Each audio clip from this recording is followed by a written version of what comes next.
A shot on Elo. Oh, he threw it away. Reggie for three. Now to two. Now to one. Gets it in the middle for the win. The Bulls win. Oh, baby. Unbelievable. Yes. That's 4/10 of a second.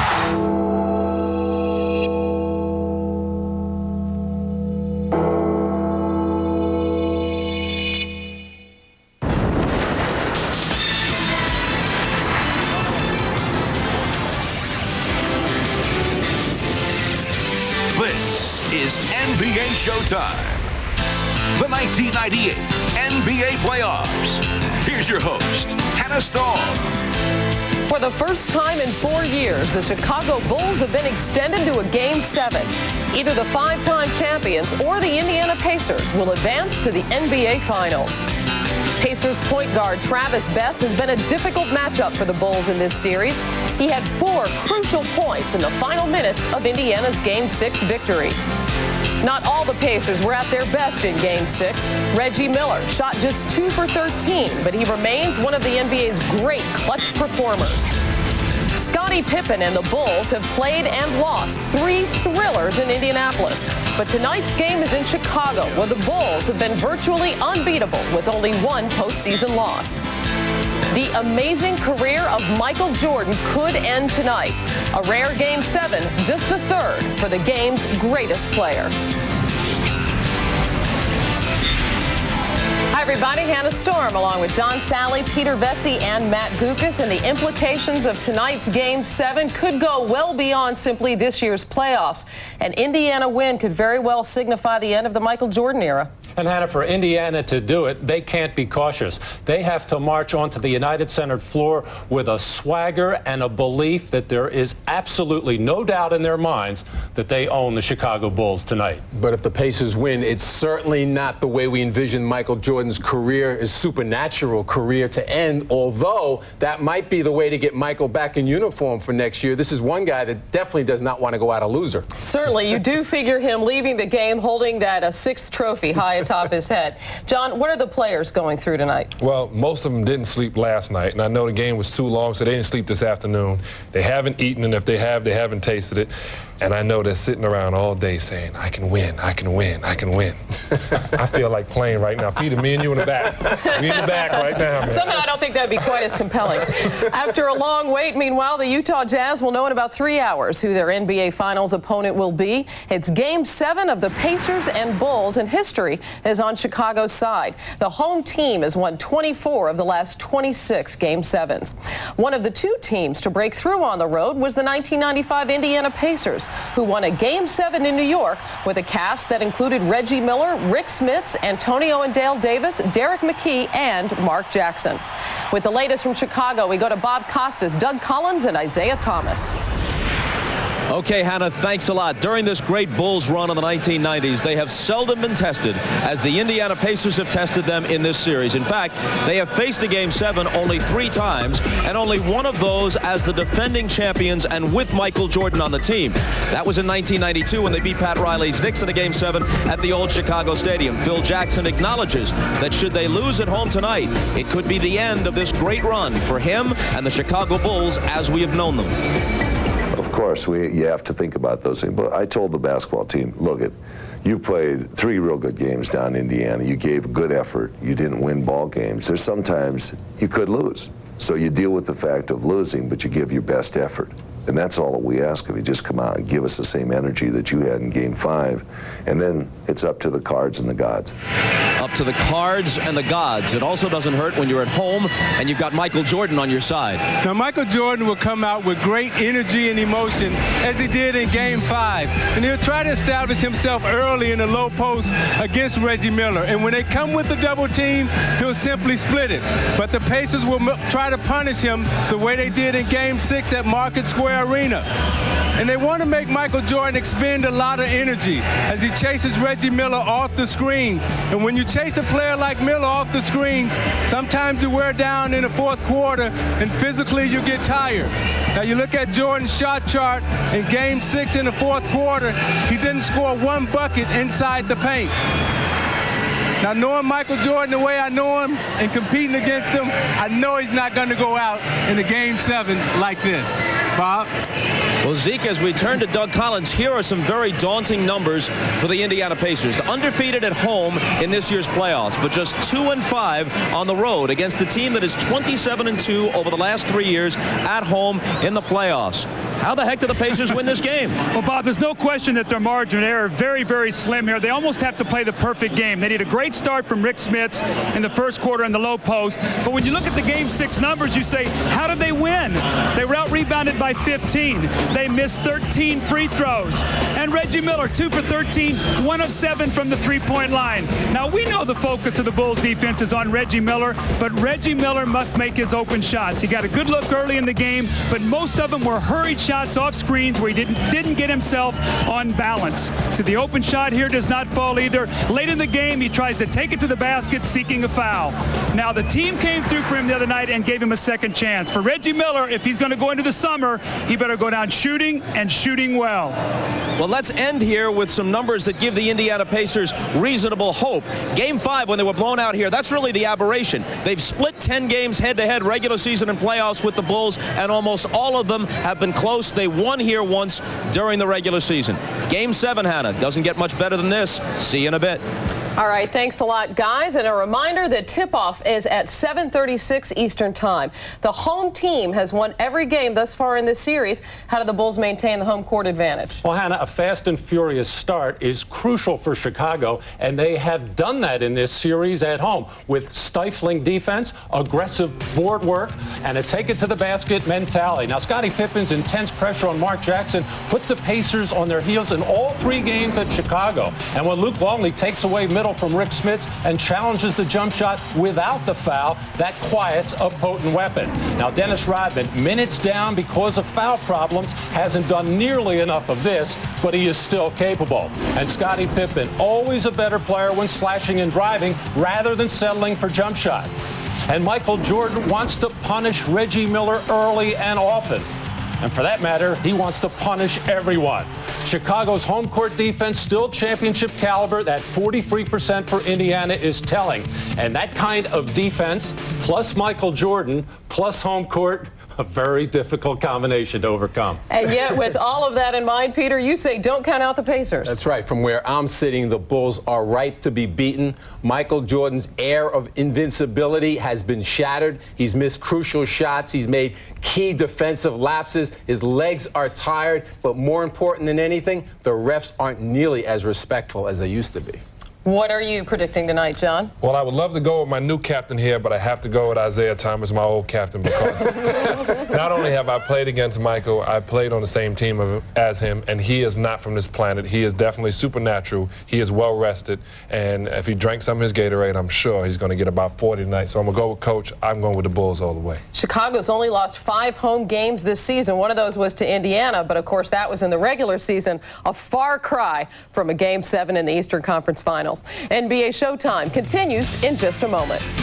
Coming up next, we'll look back at Friday night's Game 6 thriller and hear from Indiana's hero, third-year guard Travis Best. And later, a visit with the Pacers hero from Games 3 and 4, Reggie Miller. NBA Showtime continues after these messages. What do you think Stephen would do if he knew about David? Fooling around is the second oldest reason in the world to kill somebody. And what would be the first? Money, honey. Sooner or later, your husband will be wiped out. So if you die, he gets like $100 million. Michael Douglas, Gwyneth Paltrow, A Perfect Murder. I'm in. All right. Rated R. Starts Friday, June 5th at a theater near you.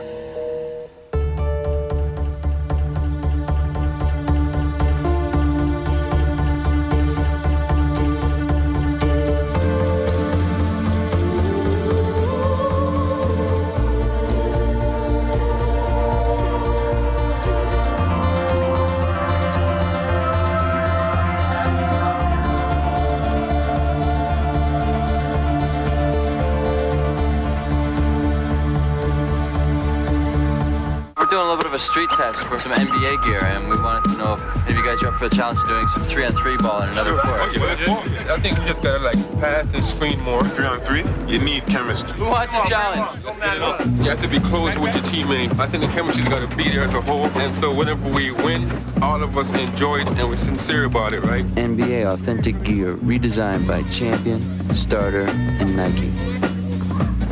Get your NBA gear at Champ Sports. I'm the Tim. Duncan. And he ain't front end, drives the rock, and he'll show you something. Kobe. Bryant. Slam dunk giant. Outplayed the Kobe, son, don't try it. It's Kobe and Tim, both games are tight. Grabbing points like they grab a Sprite. Game action like movie stunts. Obeying the thirst with Missy scoring points. Obey your thirst. Sprite.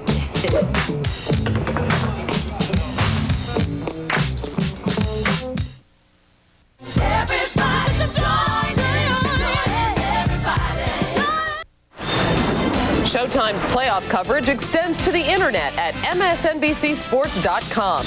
Get the inside stories on the finals and email Bill Walton your playoff questions. It's all at msnbcsports.com. Let's revisit some of the final dramatic moments of Game 6. During the timeout, Larry Bird said, look, Travis, don't take it into the lane. Don't dribble the ball too much. Direct traffic out there. Best on Kerr. He can beat him off the dribble. He's dribbling it too much. He goes to the basket and hits on the run. He's got his own ideas, and sometimes I guess they're the right ideas. It's Michael. That's the guy to watch. He stumbles and loses it. But he has it. The Pacers and the Bulls will take it to the limit. Certainly that was an obvious foul at the end, but we don't want to start talking about the referees and stuff like that. I mean, I know people may think I tripped over my feet, but I'm not that clumsy. Well, you could see that he put his right arm down and gave Michael a push, and he lost his balance. Interestingly enough, both finishes we've had, games 4 and 6 here, have ended with a controversial no call. We've worked hard all year. I think it's only fair that we get some calls as well. Obviously, you know, they swallowed the whistle on the last call. It's unfortunate. You know, he's going back and forth. Criticizes the referees, and then he says, shut up and play, and then he comes back and criticizes them. You know, he needs to make up his mind. We're going to win Game 7. That's a promise. I never make promises. I don't make promises to my wife, but we will win Game 7. Well, regarding the officiating, there's certainly been some fine whining in this series, with both teams complaining vehemently about some of the referees' calls or non-calls. Remember, it was Larry Bird doing all the complaining after games 1 and 2, the losses in Chicago. Well, does it make a difference, John? I think so. I think the refs do read the newspaper. I think they do watch television, and some of them are human. I think they are. And I know that Phil Jackson is a Zen master, and he goes after working on the human psyche. And I know Larry Bird knows if he's quiet and he says something once in a while that they pay attention. So before the game, they're even working the refs because they know they're sitting in that back room reading and wondering what's happening. Well, if you take a look at the total amount of trips to the line for both teams in the series, Chicago has made 8 more foul shot attempts than Indiana has. And in all 3 Pacers wins in this series, it's been third-year point guard Travis Best, who has played the entire fourth quarter. The speedy 5'11" Georgia Tech star is the only player on either team under 6 feet tall. But the smallest player in the series has played as big as anyone.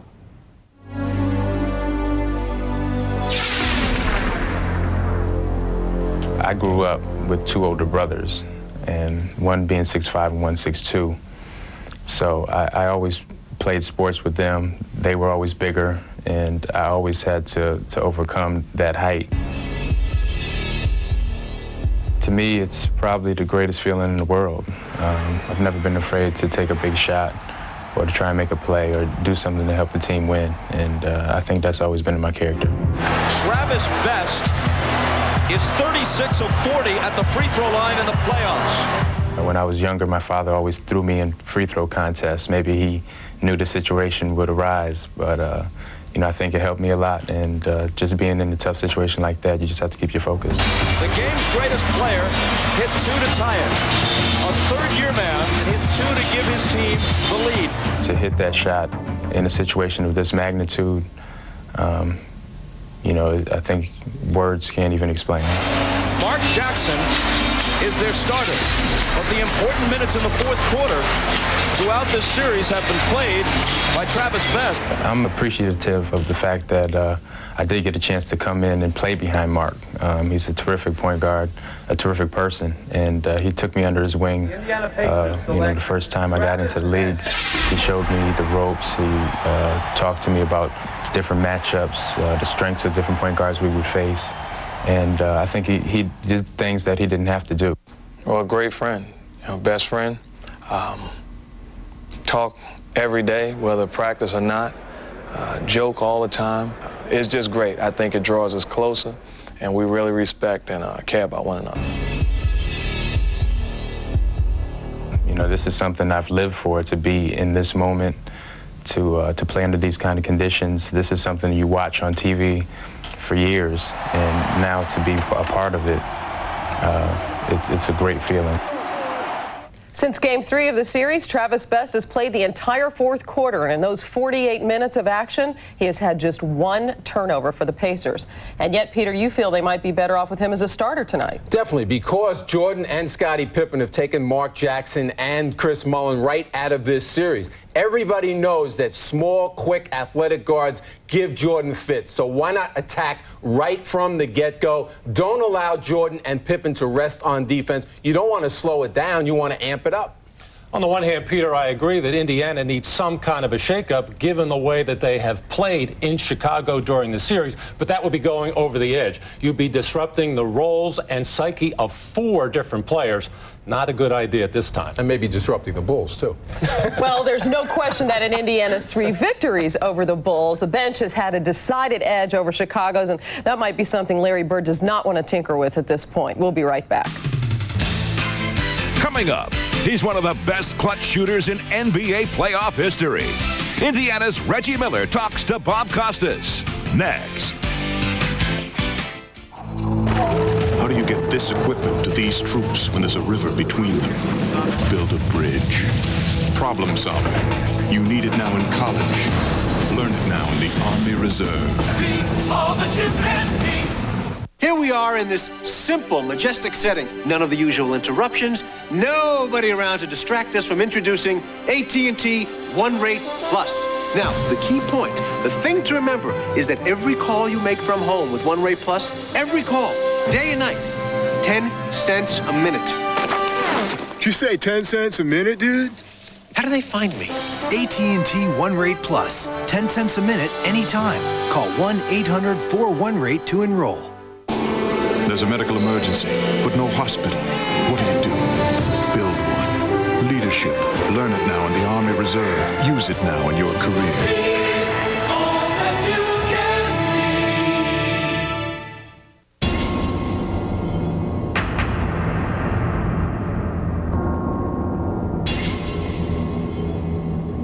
I'm 6'10", 245 pounds. There are probably a lot of kids who wish they were as big as I am. Not because they want to play basketball. It's so they can protect themselves from an abusive parent. If you want to get physical with your kids, give them a hug. Ouch! You stop brushing with Sensodyne every day. Your dentist said Sensodyne every day helps take pain away. You know, sometimes I feel like I married a dentist. Sensodyne every day. Now for whiter teeth, use new Sensodyne Extra Whitening every day. I smoke. Got a light? Now, do you see tar stains on my teeth or smell tobacco on my breath? My mouthwash is Targon. Look how Targon removes tobacco stains. If you smoke, use Targon.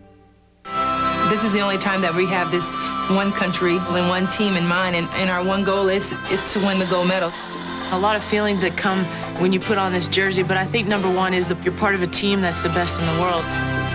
The Women's World Championship of Basketball semifinal game next Saturday on NBC. Michael Jordan can reach another milestone tonight. He needs just 5 points to become the NBA's all-time leading playoff scorer, surpassing Kareem Abdul-Jabbar. A longtime Bulls nemesis has been Indiana's Reggie Miller, whose late-game heroics led the Pacers to victories in Games 3 and 4. Miller certainly has a well-deserved reputation as a clutch playoff performer, but on Friday night in the Pacers' Game 6 victory, Miller shot just 2 for 13 from the field. Yesterday, Bob Costas spoke with the Pacers star.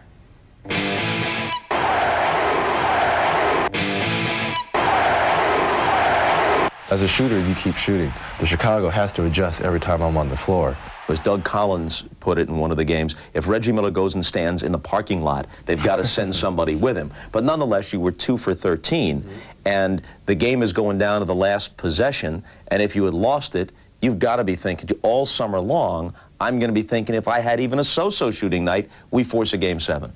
You know, the fortunate thing is I have a chance to redeem myself in Game 7, because I agree with you 100%. Weighing in the back of my mind would have been a couple of those wide open threes that I had great looks at that didn't fall for me. It's Reggie, and it's Indiana. Gets it to Reggie for 3. Boom, baby! Boom, boom, boom! Unbelievable! While hurt in Games 3 and 4, you had some tremendous performances, helped your team win the game. But Larry Bird said before Game 6 that if Reggie feels like he can't go, I wish he wouldn't say it publicly. He was annoyed a little bit by that. Do you understand where he was coming from? I understand where he's coming from, but when you guys are asking me over and over again, how's my ankle, it's hard for me to say that it's fine and you guys see me out there limping. There's a big difference in comparison there. So, you know, if I'm hurt and I can't play, I'm going to tell people that I can't play. But if I'm hurt and still can play, I'm going to go ahead and go through with it. You know that the cynics are out there, and some people have said, fairly or not, that if you talk about an injury, you set up an excuse if you don't come through. Then if you do come through, then it's a courageous performance. Well, there should be no excuses from my end. If we don't get the job done as a team and as an individual, I didn't get the job done. You know, I'm not going to let my ankle be an excuse for me. Short, driving, falls down, the Pacers win it. Can you say Game 7? Would it mean something more, not just to get to the finals and have a chance to pursue the NBA title, but would it mean something more to end the run of one of the most fabled teams in sports history? I was telling the guys, this is the biggest challenge we'll probably ever face. Because you're probably going against one of the greatest teams ever to be assembled, definitely the team of this decade. You'll be on the cover of Time magazine, Newsweek. You beat them, you know, you could be a question on Jeopardy. You know, who was the team to break up the Bulls dynasty? We're gonna win Game 7. Did you see what Michael Jordan said? He said, look, I don't make promises, not even to my wife, but we'll win Game 7. That's interesting, because you know, we're feeling in our locker room and we're coming in here to get a win as well. So we got to show up. We got to play. You know, he's saying and getting his team riled up. I'm talking, getting my team riled up. You know, we all got to meet in the park and play. The Pacers may be encouraged by the fact that they beat the Bulls in Game 6 without their best effort. In fact, it was Reggie Miller's worst playoff performance ever.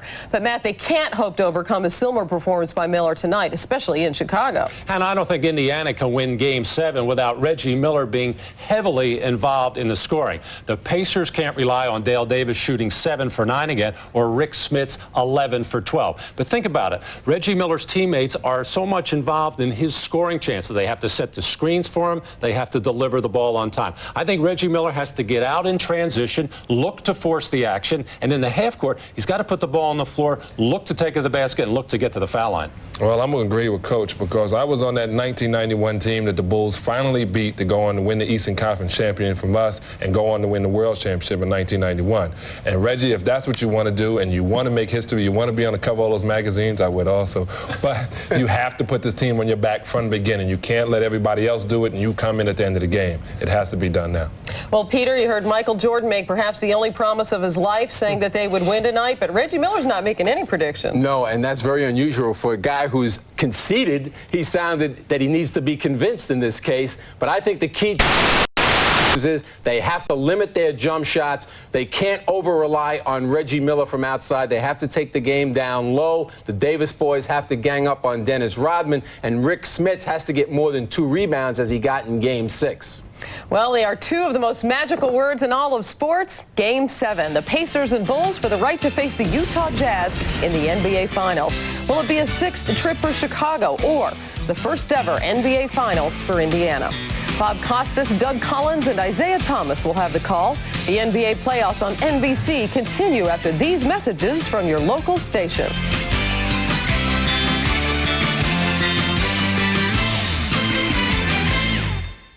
And now another Just Shoot Me moment. What do you do with that hideous gift from your boss? No! Slippery. Just Shoot Me, Thursdays after Seinfeld.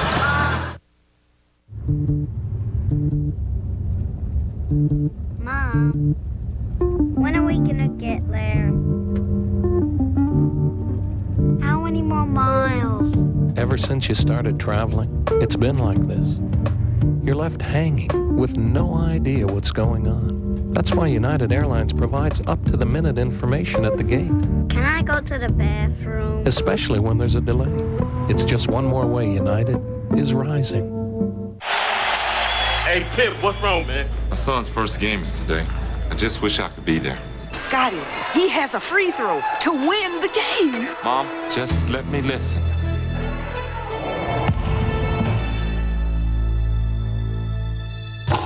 Yeah. I know. I was there.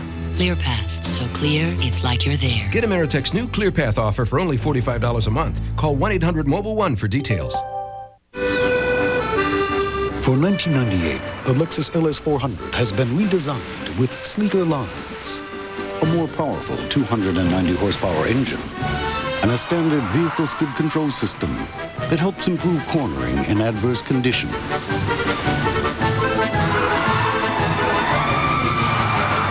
Which would appear to put the LS400 in a class by itself. Its value runs circles around the competition at your Chicago area Lexus dealer. You're watching the News Channel, where you'll find News Channel 5 at 10.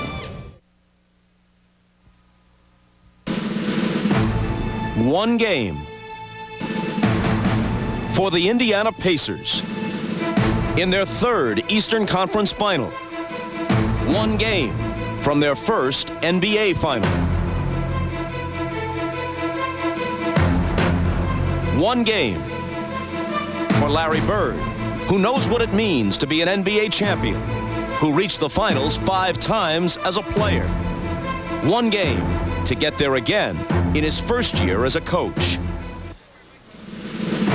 One game for the Chicago Bulls, the NBA's team of the 90s. One game to sustain a dynasty or end it. One game from a finals rematch with the Utah Jazz. We can only guess what the future holds for Michael Jordan, but for the most fabled athlete of our time, there could be only one game left, and that one game could be tonight. One game. Game 7. Next.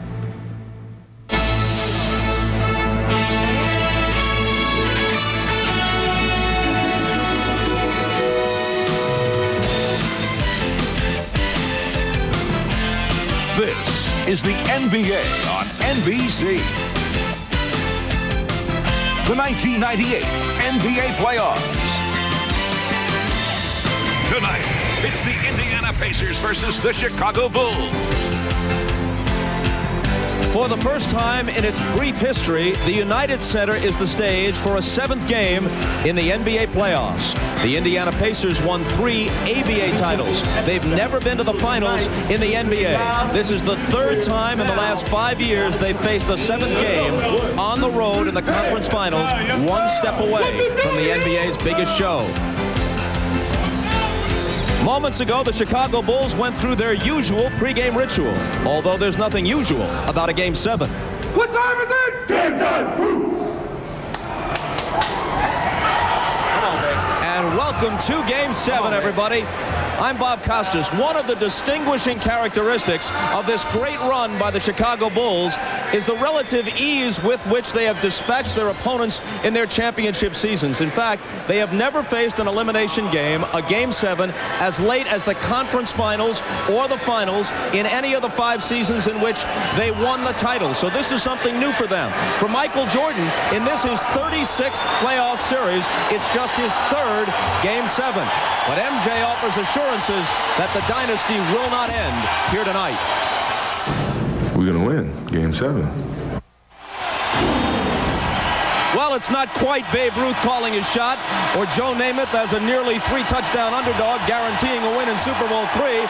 But when the question was put to him directly, Michael said, sure, we're home, we're the champs, we'll win. Isaiah Thomas is here, so too is Doug Collins. A Bulls win may be likely, but what's likely doesn't always happen in sports. If you were Phil Jackson, Doug, what would your biggest concern be tonight? Well, Bob, before the series started, Phil Jackson said Michael Jordan cannot beat this team alone. That would be my biggest concern. Michael needs help today in the form of Dennis Rodman on the boards and defensively, and he needs help from Scottie Pippen and Tony Kukoc. In Game 5, they were terrific. You see the points and assists. In Game 6, Michael 35, Scottie and Tony only 9 of 25, 3 assists. Neither had a field goal in the 4th quarter.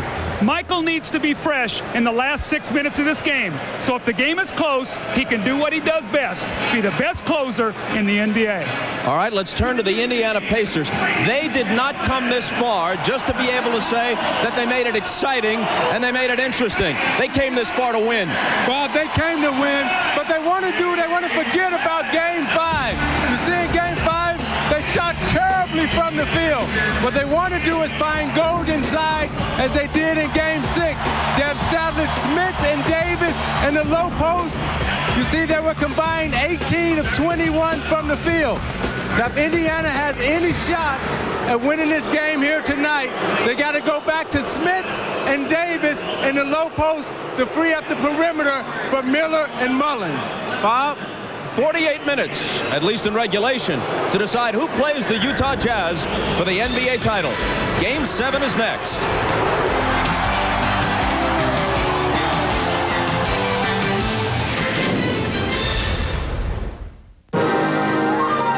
Spring evening in Chicago. Inside the United Center, here are the stars for tonight.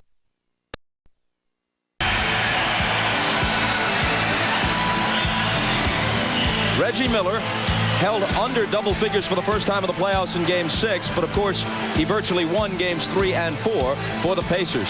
Chris Mullin had 18 points here in Game 2 on 6 of 10. Since then, 18 points total on 6 of 23, averaging only 4.5 points a game. They need some offense from him. Larry Bird, the NBA's Coach of the Year, with his assistants Rick Carlisle and Dick Harter. Here's Phil Jackson's lineup. Michael Jordan needs just 5 points tonight to pass Kareem Abdul-Jabbar as the NBA's all-time leading playoff scorer. Kukoc in the starting lineup again, but if Dale Davis begins to get into the blocks and score early, we'll see Rodman off the bench sooner than we have earlier in this series. Phil Jackson, the all-time leading coach in terms of winning percentage in both the regular season and the playoffs in NBA history. Here's Ahmad Rashad. All right, thanks, Bob. Before the last game, I told you the whole thing about the Bulls is about closure. It didn't happen. Today, there's a lot of concern in that Bulls locker room, and mainly because of the uncertainty. Like you reported earlier, Michael Jordan told me he's only been in this situation 3 times, only 1 time successfully, which makes him feel uneasy. He also said he's feeling a lot of pressure, not so much on how he'll play, but if the Bulls will rise to the occasion. They don't have to wait long because the game is about to begin. But before that, let's go down to Jim Gray. All right, thank you very much, Ahmad. Well, Larry Bird told his team to wear their uniforms to the game. He wanted them to focus early. Then when they got here, he gave a very emotional and personal speech. He told them, guys, believe in yourselves. Believe in your dreams. We can win this whole thing. He then went on to tell them of the 1981 Celtics and his first title and the parade that the team had and what it felt like to have a whole city salute you. He said, guys, it can all be yours. I believe in you. Believe in yourselves. Mark Jackson, Jalen Rose, and a lot of the guys told me it really got to them. Bob? Jim, thanks a lot. The last time a road team won a 7th game as late as the conference finals or finals, the Philadelphia 76ers against Bird's Celtics at Boston Garden in 1982. One of 2 7th games that Larry Bird lost in 8 tries. His Celtics won 6 of 8 7th games. Chicago with the game's first possession. Pippen drives, misses on the run. And Jackson has the loose ball.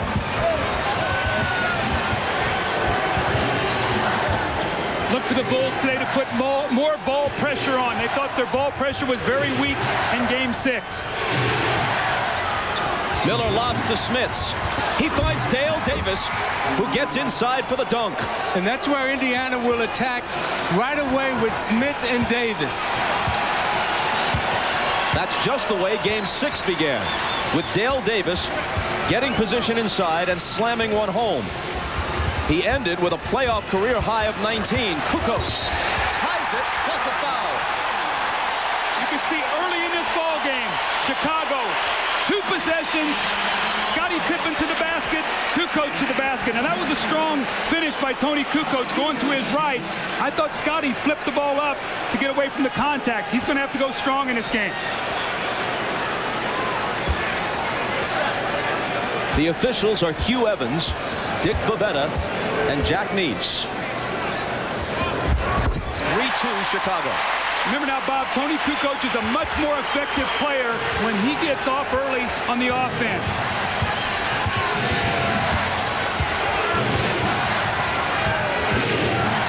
Pippen trying to thwart Jackson as he has most of the series. Smits gives it back to Jackson, who hits the baseline J. That opens the entire game up. Remember now, Pippen floats. He roams off Mark Jackson. Kukoc. Short. Rebound to Jordan. His first shot is a putback. And Chicago has a 5-4 lead.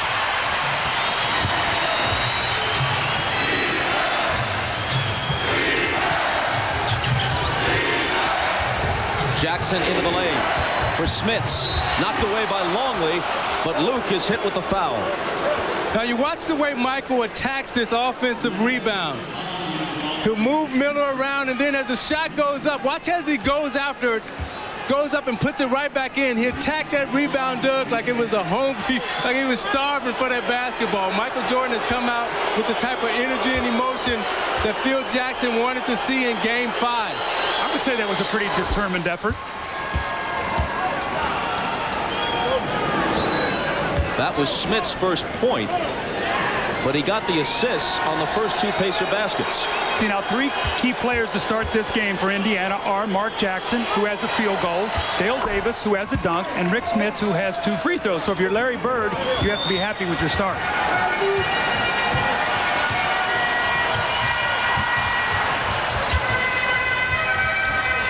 Mullen on Pippen.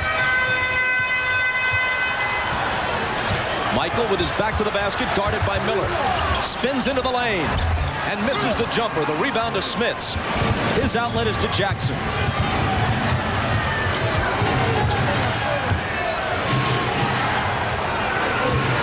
Dale Davis.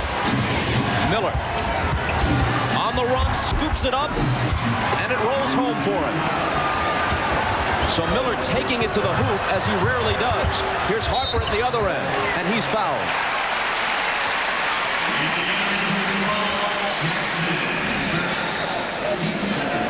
The Pacers have a lot of Game 7 experience. What they don't have is finals experience. Only little-used reserve Mark West has ever played in an NBA final. That was in '93 as a member of the Phoenix Suns. Bob, one of the things I've seen here early by Indiana, I thought in Game 5 they came in expecting the Bulls to hit them hard. They got on their heels, never recovered. They've come in the aggressive attack mode in Game 7, which is very smart. Don't wait for the flurry. Don't wait to get behind. You be the attack man.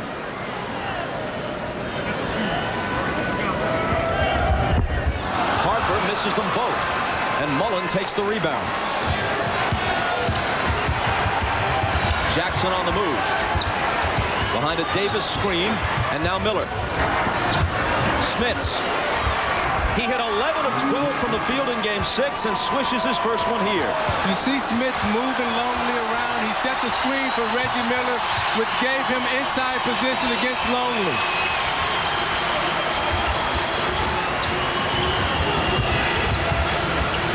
Kukoc with room. Rebound to Jackson.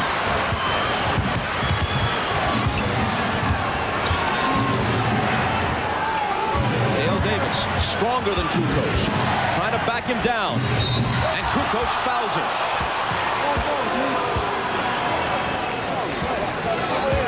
Now you watch, the screener who sets the pick always gets the shot. Look at the position that he was able to establish because he set the screen. He spinned off of Longley's body and shot the turnaround baseline J.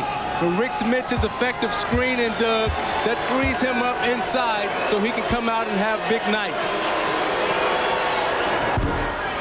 Dale Davis misses the first free throw. He's shooting 50% with that miss from the free throw line in this series, but 73% from the floor.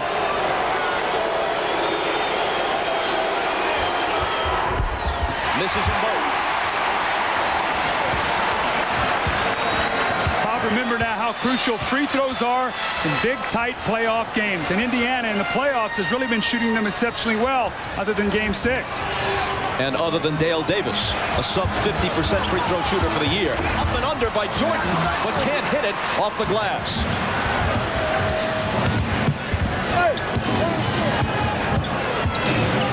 Now it's Jordan on Jackson as Mark brings it to the front court.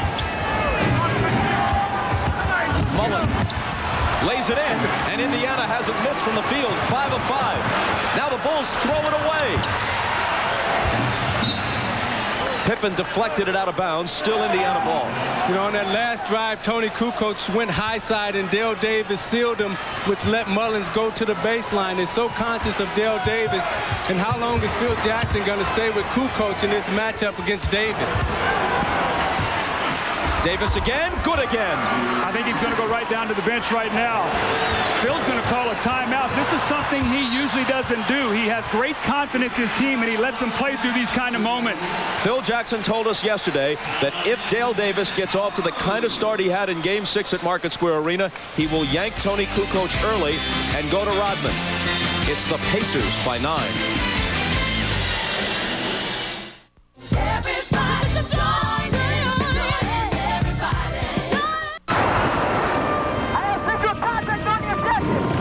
This is for Mr. Blanchard, who told me to make something of myself. For Miss Miller, who never let me settle for a seat. For my parents, who believe in my dreams. For myself, for my future. Be all that you can be. Upstairs, the management guru is talking about vision and thinking outside the box. Except you're the shipping manager. It's your job to think about the box. So you turn to UPS, because now only UPS guarantees the day of delivery for every ground package you ship to any business address coast to coast. Suddenly options open, paradigm shift, and it's time for a seminar of your own. Introducing Guaranteed Ground, only from UPS. As a boy, Why do dogs sniff each other? That's just kind of our way of shaking hands. John Doolittle was in touch with nature. Nice to meet you. John! 30 years later, nature's getting in touch with him. I'ma smack that mustache off your face.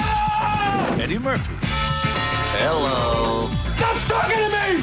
Dr. Doolittle. Do a little dance, make a little love, get down tonight. Rated PG-13. June 26th, only in theaters. These seats are available only on the Chevy Venture. Each one weighs only 38 pounds, while the rear bench seat in a Dodge Caravan weighs over 105 pounds. So Venture makes it easier to make room for your cargo and your friends. Now choose low 1.9% APR financing or $1,500 cash back on Chevy Venture. See your dealer today. Chevy Venture. Let's go. Dale Davis appears to be getting off to a big start. Just what Phil Jackson told us yesterday that he feared in Game 7. I can't let Davis get 19 points or stand by and let Davis get 19 points in the post. A guy that, you know, might not score 19 in 3 or 4 games. I don't want to insult maybe 2 or 3 games. I mean, that's a grand total for him, especially when they're struggling. So we're going to have to do something about it. If Tony can't get a hold of him right away, I'm not going to stay long with that matchup. He has left Kukoc in, at least for the time being. Davis is averaging just under 9 points a game in the playoffs overall. He has 2 baskets here, was fouled another time, and missed the 2 free throws. After the timeout, it's Jordan. Miller has the assignment on him. He gets around him and lays it in. No basket. No basket, says Hugh Evans. Foul before the shot. Out of that timeout, you can see Chicago came with a screen roll off Smits, trying to get him involved. And Michael's so determined on this play. The foul before the shot. Jordan slipping a bit, regaining his footing. The shot swatted away by Dale Davis, and cleanly. Michael recovers it. This is what you don't want if you're Chicago. Michael expending so much energy early in this game trying to get his shot. And Dick Pavetta stops play. Chris Mullen picks up his first.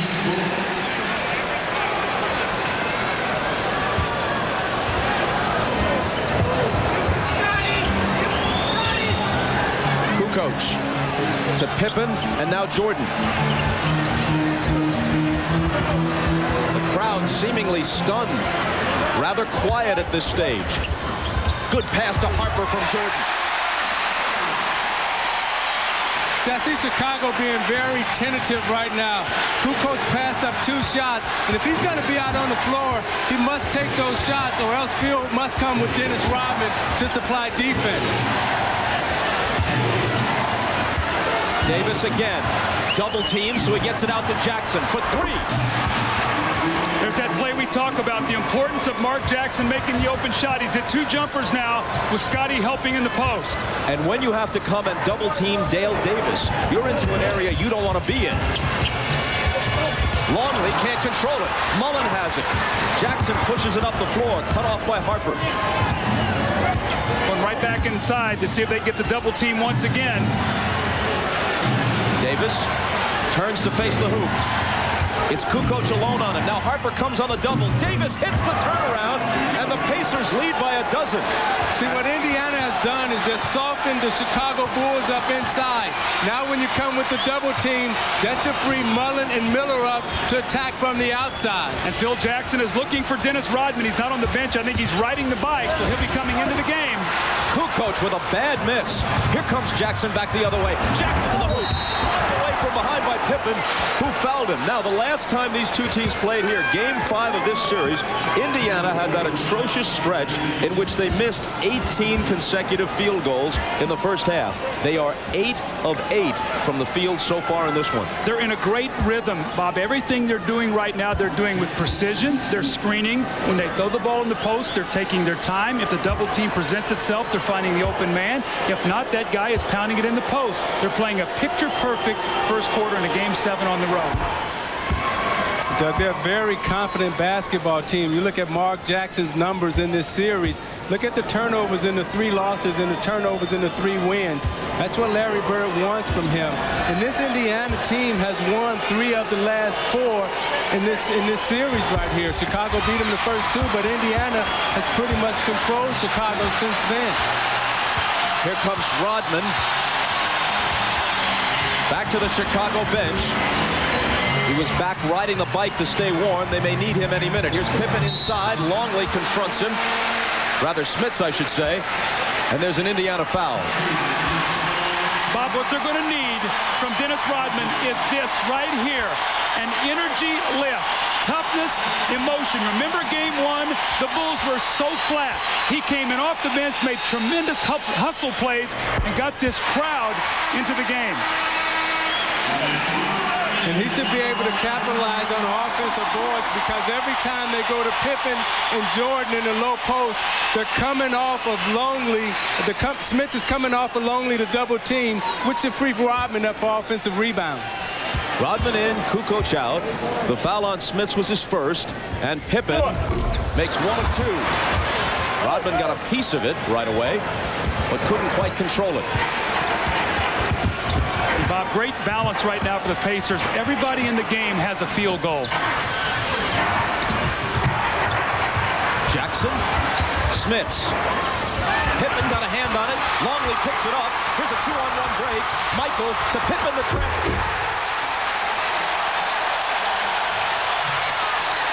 And that gets the crowd back into it. And Indiana immediately turns it over. You know, the reason why they got that turnover is because they forced Jackson to pick his ball, to pick the dribble up early in the backcourt, which created a busted play. Here's Michael trying to seize some momentum. Pippen fakes the three and drives. Contact and an Indiana foul. A careless turnover from Rick Smits leads to this. A 2-on-1 fast break. Michael Jordan, and you get Scottie Pippen with the big slam. And then the careless inbounds play. Reggie Miller just took his eye off the ball and it goes out of bounds. Those are all momentum energy plays, and you cannot make those kind of mental errors in a game of this kind of magnitude. Now, Bob, with that said, Larry Bird is going to have to be very smart today using his timeouts. Anytime he feels a surge, he's going to have to stop it.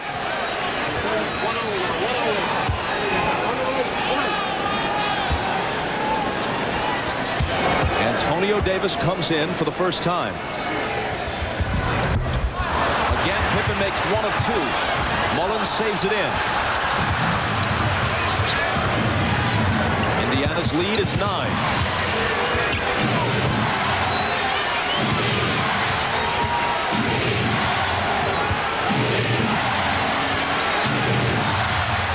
Antonio Davis pops the jumper, and it goes in and out. Longley has it.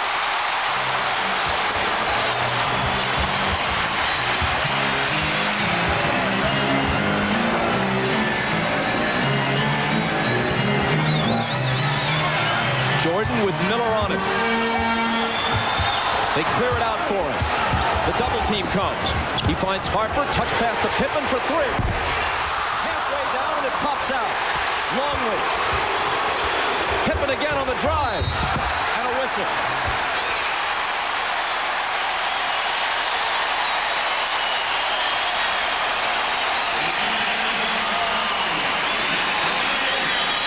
The foul on Antonio Davis is first. Folks, you can log on to MSNBCSports.com as NBA Showtime extends its coverage to the internet. Click on video features and get the inside stories from NBC Sports commentators. Plus, check out Bill Walton's team-by-team preview of next month's NBA draft. It's all at MSNBCSports.com. This is very important. Scottie Pippen has missed a couple free throws early in this game. That starts playing on your mind. And if he's going to take that ball inside and get fouled, then he's going to have to convert it to free throw line because we know Indiana is not going to give any layups. And you see the fact that Dennis Rodman has had on this game already. As soon as he entered into the game, the energy in the building picked up, the energy of his teammates picked up. They started picking up full court. That's the effect of a Dennis Rodman. It's not necessarily his rebounding, but it's the intangible things that he brings to the game.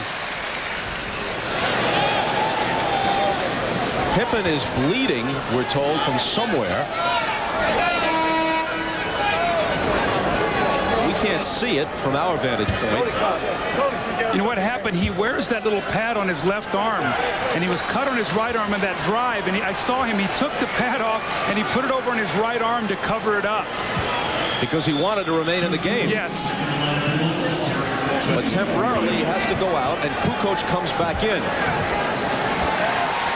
What was a 13-point Pacer lead a moment ago is now 7. Now that's a big momentum stopper for Chicago, because now that puts Jordan on Jackson, and and Indiana now should be able to go inside to Davis. They lose it. Kukoc to Jordan.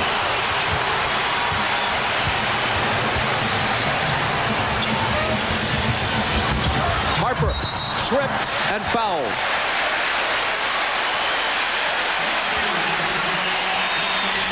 Two quick ones on Antonio Davis.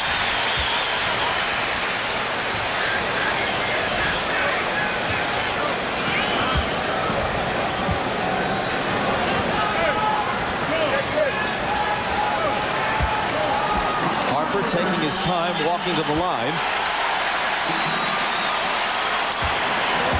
A chance to make this a 5-point game. Bob, in a game like this, there's going to be a lot of ups and downs. You're going to have your moments. Teams are going to make their little runs. You've got to keep your composure. Larry Bird told his team during a timeout, this is not a 5-minute game. This is a 48-minute game. We're going to have to play that way the entire night. So take these little surges and play through them with poise and patience. 1 of 2 for Harper, and here's Ahmad. All right, Bob, Scotty did have a cut on his arm, and they had blood on his shorts. The reason he left the court was to go and change shorts, and he's now back and prepared to go back in. Bob? Miller misses off the baseline. Antonio Davis gives him a fresh 24. And it's Davis with the left hand. The shot doesn't fall, but he was fouled. That's a big foul, because that's going to be 2 on Luke Longley. We know the presence of Longley inside. The Bulls get very small when they go to their bench. Now, who's Phil Jackson going to go to? Is he going to stay small with Kukoc and Rodman, or is he going to go with Winnington? It looks like he's going to bring Pippen in, stay with a smaller team, and either put Rodman or Kukoc on one of their bigger players, and they'll try to front them inside. Meanwhile, Mullen has gone out for the Pacers, and Derek McKee, the veteran, wearing number 9, is in. We're also told that Mullen had blood on his jersey, although I guess it could have gotten there from brushing up against Scotty.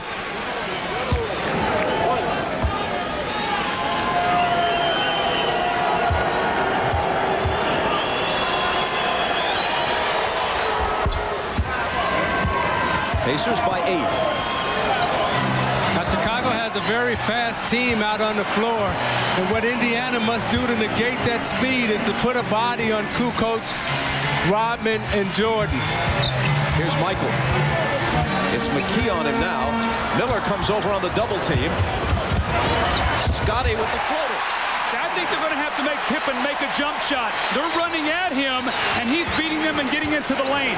Close out on him, make him hit a couple shots before you honor his drive that much. And the Bulls have cut it to 6.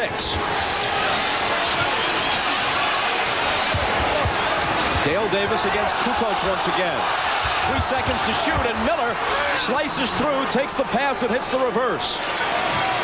There's a great read by Reggie Miller coming from the weak side. He saw Davis was in trouble, came to a free spot so Davis could see him and make the pass. Boy, Pippen really wants the ball inside against Miller. And he gets it, but can't convert. Rodman has the follow pop out on him. Inside 2 minutes now in this first quarter, and Michael Jordan has only 2 points, and that came on a rebound and a putback.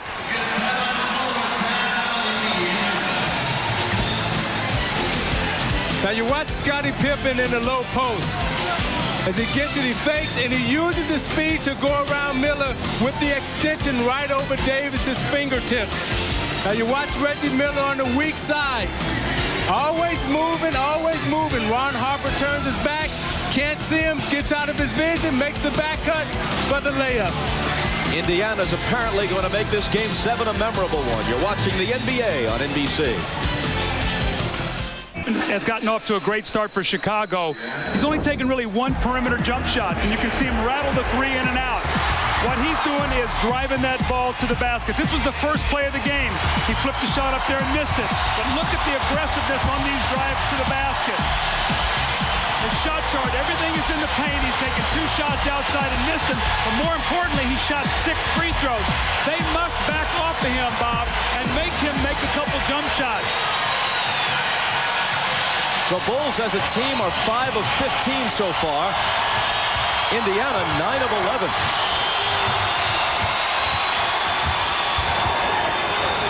Miller fakes the 3 on Jordan. Bounces it into Dale Davis, working against Rodman. Now it's Jackson.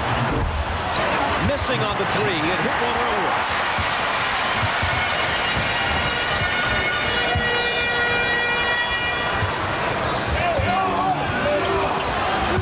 Miller trying to contend with Jordan. And Michael's jumper in the lane is short. Bobby's only 1 for 5 now. Jalen Rose in for the first time. Scott Burrell covering him, also making his first appearance. Davis over Kukoc, not this time. Rodman has the rebound. Hickman stutter stepping on the run.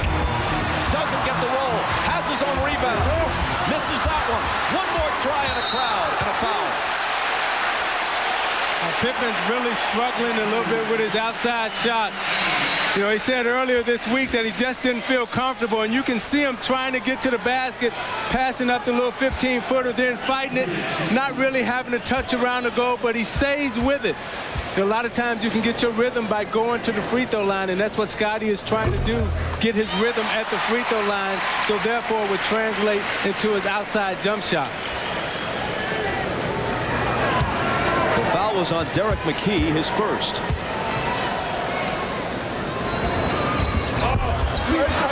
One of 2. Pippen 5 of 8 at the line so far.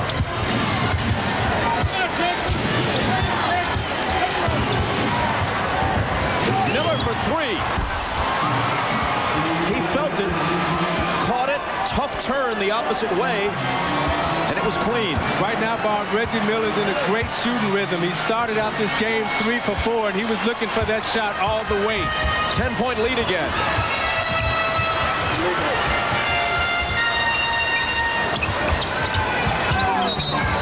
And Kukoc is fouled by Mark Jackson. 2 on Jackson.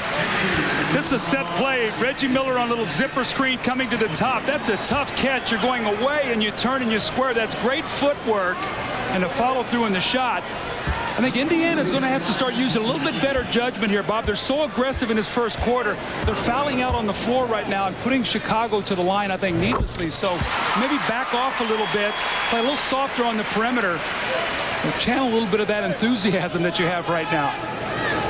Pacers have had 10 fouls called on them in this quarter, double the limit. Bulls, meanwhile, with 4 team fouls.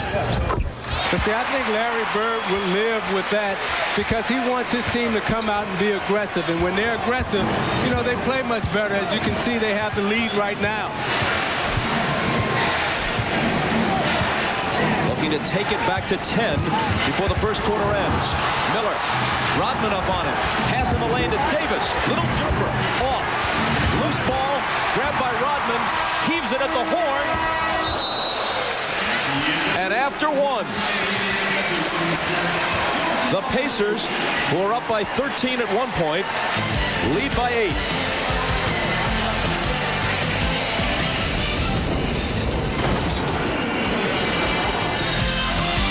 This is the NBA on NBC.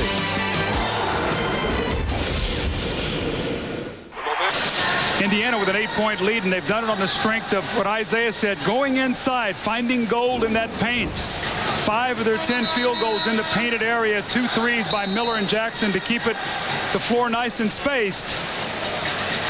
And points in the paint the last 2 games. You see in game 5, the Bulls plus 30. And then the great defense by the Pacers on the inside in game 6, only a 2-point differential. Big games are won in the paint. Dick Harder off to the side of Larry Bird. There you see the veteran assistant. He designs Indiana's defense, one of the best in the league. Jalen Rose back in. along with Davis, McKee, both Davises, Antonio and Dale, and Travis Best for the first time as we begin the second quarter. Michael begins it on the bench for Chicago. Here's Steve Kerr in, guarding Best.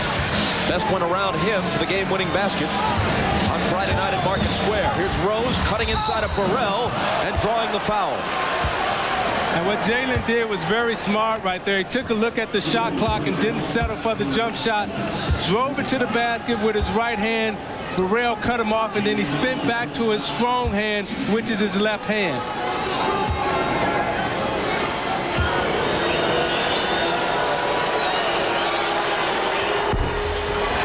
Can't hit the first one.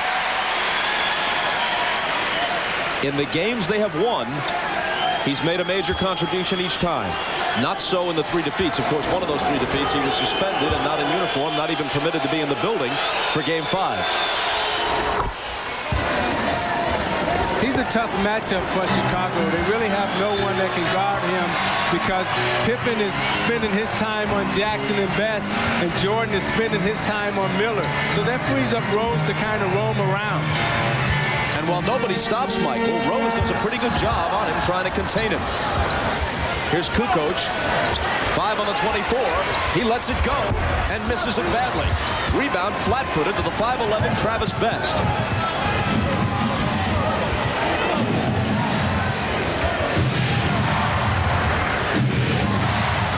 Here's McKee, left alone. The 20-footer spins out. And Pippen has the loose ball. He pulls up and takes a 3. Misses it. Followed by Kukoc is there. The Bulls, this is a very important time, Bob, right now. With Michael Jordan resting, they've got to stay close or close this gap a little bit. He needs a breather as hard as he worked in that first quarter. He played all 12 minutes.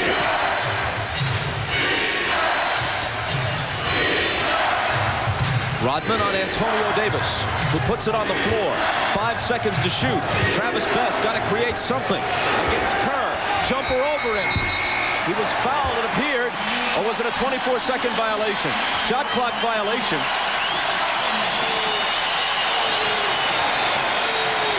I thought he had actually beaten the clock and got it off in time. What's happened to the last 3 possessions for Indiana, they've gotten very slow in their offense. Too much dribbling, not enough movement. The Bulls have locked in, forced a couple bad shots. See, the way Chicago is going to have to cut into this lead is through transition and turnovers, or Steve Kerr is going to have to make an open shot. Here is Kerr, foul before the shot. Kerr played 14 minutes in Game 6 and managed only 1 shot from the field, which he missed. He's averaging less than 3 points a game in this series. See, with this group on the floor, Pippen pulls up and he takes a long J, but Kukoc is there to lay it in, and that's the way they must score against this lineup because they're very thin inside right now. As the Bulls put it back in play, there's a nearly immediate whistle. Derek McKee hit with his second personal.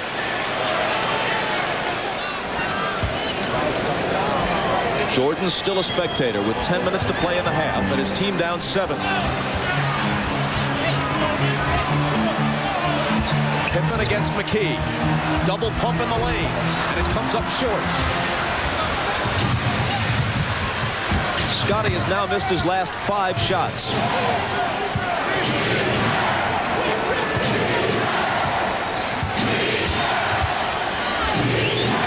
Dale Davis. Burrell trying his luck on him defensively. And play is stopped before he can make his move. 9 minutes and 32 seconds to play in the first half. Indiana by 7. Brought to you by Gatorade Thirst Quencher. You either have it in you or you don't. Life is a sport. Drink it up. By Jeep, makers of the Jeep Grand Cherokee, Cherokee, and Wrangler. And by Gap.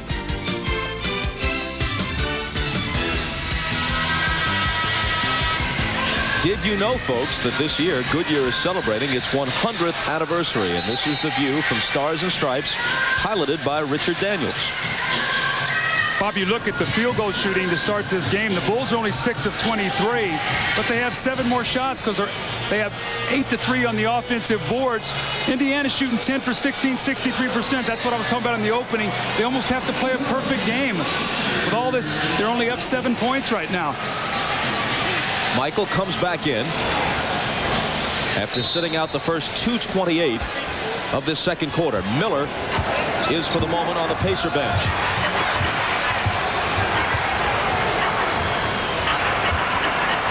Antonio Davis against Rodman. Jumper over it. Won't go. And Dennis clutches the rebound.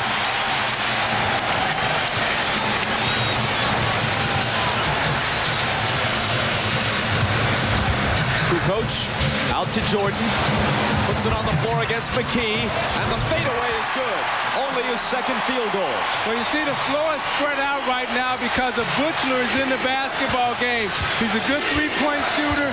You got Kerr in there, you got Kukoc, so therefore the penetration lanes are open for Jordan now. Best open for three. In and out. Jordan back the other way. It's Kerr. His three is there.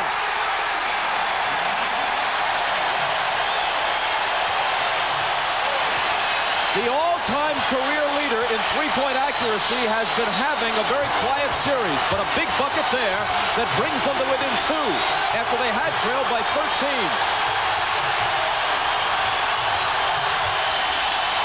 Antonio Davis surrounded, and his pass picked off by Kerr. Here comes the crowd, and here come the Bulls. Looking to tie. Michael missed it. And it's out of bounds to the Bulls.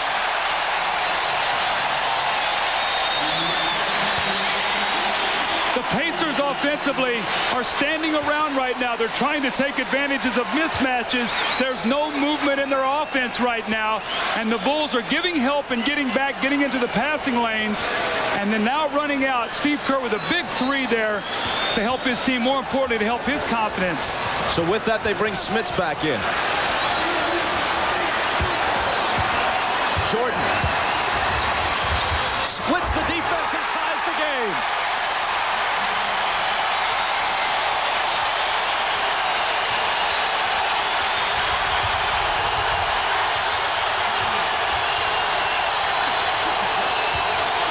Smits. Kerr has it. And now the Bulls look to take the lead.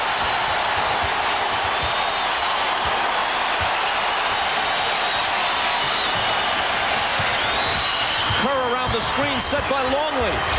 Dumps it off to Rodman, who'll be coming to the free throw line.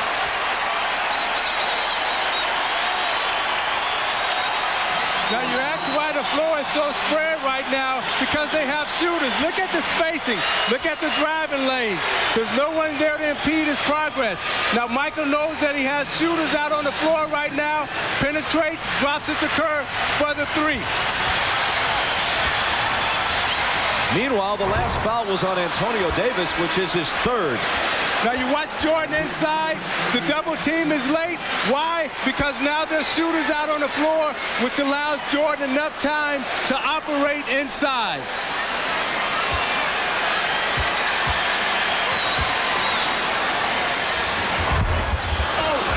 Rodman can't hit either free throw. Jordan, by the way, has passed Kareem on the all-time playoff scoring list. He's number 1 now. Rose. A seemingly fearless player, even at the height of playoff pressure. Michael poked away from behind and out of bounds. The Bulls retain it. But first a timeout with 6:56 to play in the first half. I guess I did. That confirms what we told you a moment ago. Michael Jordan is now the all-time leading postseason scorer. Well, Bob, after a slow first quarter for Michael Jordan, where he's working so hard, he comes back in after a rest, and he's got his legs now. The nice drive and the shot over McKee, the fast break pass out to Steve Kerr, and then with all the shooters on the floor, the hesitance to double team and the layup. Michael Jordan comes in after a rest, a 7-2 run by the Bulls to get them back. In this game, they trail now by only 2 points.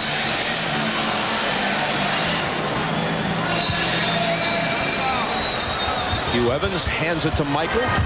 Into the lane he goes. Ball knocked loose. He recovers and forces up the shot as a whistle blows, and he'll come to the free throw line. We know the NBA Finals will start on Wednesday at the Delta Center. Will it be the Pacers or the Bulls? As the opponent for Karl Malone, John Stockton, Jerry Sloan, and the Jazz. A rematch? Or for the first time, will a former ABA team make it as far as the NBA Finals? The Nuggets, the Spurs, the Nets, and the Pacers, the four teams that came in with the merger in the mid-70s, all have had stretches of success, but they have never, none of them, reached the NBA Finals. Smits reaches the bench after being yanked with his third foul. The importance of that Pacer bench. Michael Jordan, nobody blocks him out. The best player in the NBA. He follows his shot up and gets the three-point play the hard way. The Pacer bench today, so vital in their success, only 1 of 5. And after trailing by 13, the Bulls now lead by 1. Best into the lane and hold on. There's a Chicago foul this time. Now, Isaiah, you know, when a guy shoots a free throw, somebody's supposed to block him out. The Pacers, nobody blocks him out. You see Best and Miller in no man's land. Somebody's got to block out Michael Jordan. You give him an easy one. Yeah, and with Smits on the bench right now and Antonio Davis, he has 3 fouls also, so they have to come with a smaller McKee. Look for Indiana right now to try to get Miller off with some easy baskets off screens. Foul on Rodman was his first. Best to the hoop. Chicago doesn't have anybody quick enough, really, to contend with him. He's like a water bug out there. You can see Larry Bird's philosophy. Our bench might not be performing well right now, but we think in the end it's going to help us win by being fresh. Jordan. No look pass to Longley, and getting a piece of it was Dale Davis. Bushler comes up with it for Chicago. Davis's second block of this first half. And an offensive foul against the Bulls. Yeah, they called Jordan underneath. He threw Reggie Miller away, went to make a cut, and then he grabbed him and just shoved him out of the way. You watch him go up to fake a cut, and as he goes to fake the cut, he just throws Miller out of the way.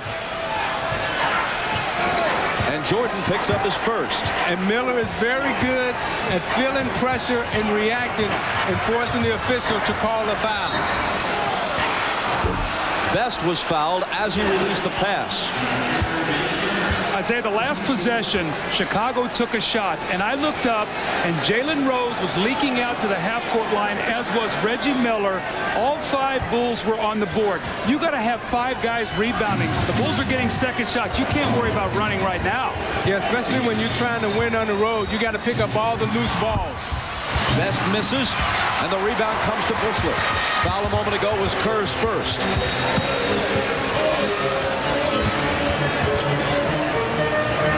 Kerr from Michael. Gets his own rebound and is belted by Best. You know, Bushler hasn't scored a basket in this game. However, his energy on defense and offense has uplifted this Chicago Bulls team. I was reading an article about Jud Bushler yesterday where he hasn't played in 2 months, and he just said, I hope Field turns to me on the bench and give me some action because I think I can help this team. Foul on Best was his second. Kerr, nearly automatic from the free throw line, hits the first. Scotty comes back in, and Longley departs.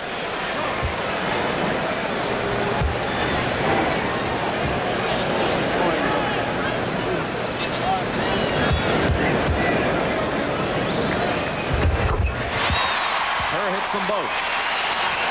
See, I like what Phil Jackson has done. He's bought time from his bench. He didn't look to him in the first 5 or 6 games, but now he's bought time. Best misses a 3, and Bushler has the rebound. Jordan to the hoop, then dishes it out to Pippen. Cross-court Kerr, open 3, got it.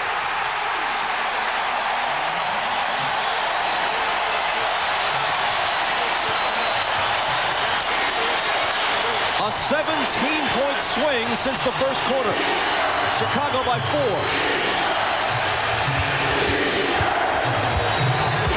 McKee spinning around Pippen. Nice move. No basket. Foul before the shot, says Dick Bavetta. Now you watch Dennis Rodman, who sets an open court screen on Reggie Miller so Jordan can drive off. He nails Miller.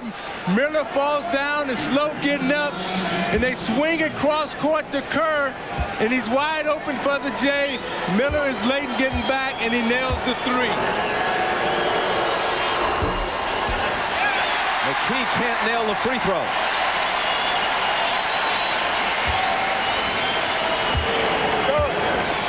The Pacers have been so concerned all series long with giving Steve Kerr nothing.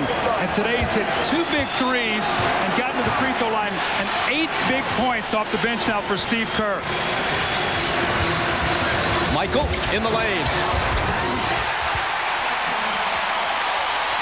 The Bulls by 5. And Jordan into double figures with 11.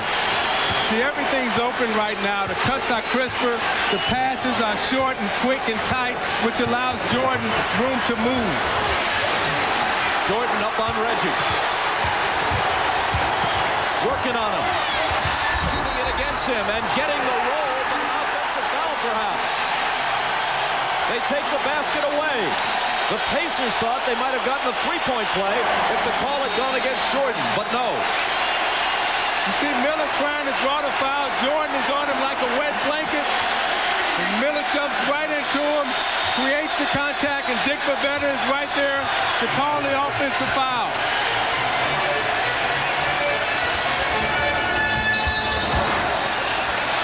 And Jordan is pushed. So you watch Jordan right here. What the rest has done for him, as Doug pointed out, is that the bench has come in and allowed him to get his legs back. You see the floor is so spread out now because they have shooters. So all you need is an easy pick inside, and now he's only going against 2 defenders inside. If Dale Davis comes to help, he can dump it off to Rodman. You know, I think what also has happened, Isaiah, is that what Ahmad talked about before the game, Michael was saying, who's going to come through and play for us today? And I think what Steve Kerr has done off the bench and some of these bench players has given Michael a better feeling of what's going on today. Judd Bushler, too. The foul on Jalen Rose of the Pacers was his first. Both teams are over the limit. And when you're the leader of your team in the Game 7 situation and you stand up and say, hey, we're going to win this game, that takes the pressure off of everyone on the bench and allows them to have confidence to come out and perform. Jalen Rose against Bushler. Pippen comes over to help, and Rose is denied. Jordan only 2 points in the first quarter, 11 here in the second. And Pippen travels as the Pacers get the ball back.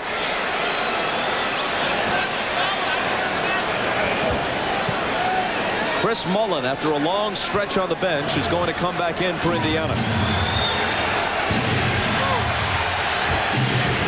Not until the next whistle. Here comes Jackson. Lobs it up there for Davis, and Rodman breaks it up. But Jackson is there to grab the loose ball. Miller all alone for 3. And it misfires. Harper, Scotty to the basket. Loose ball chased down by Jackson. Swings it cross court to Miller. And Dale Davis couldn't latch onto the pass.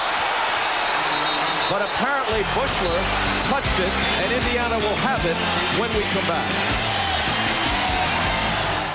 Halftime report will be joined live from Utah by 2 key members of the Western Conference champion Jazz, Brian Russell and Howard Isley.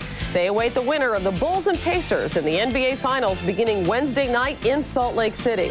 We'll also bring you highlights of an excellent women's team representing the United States in the World Championship of Basketball. Right now in Chicago, the Bulls lead the Pacers in Game 7, 40-33. That's a 20-point turnaround from when Chicago trailed by 13. As we send you back to Bob Costas. And from Hannah Storm to Michael Jordan as we listen in on the Chicago bench.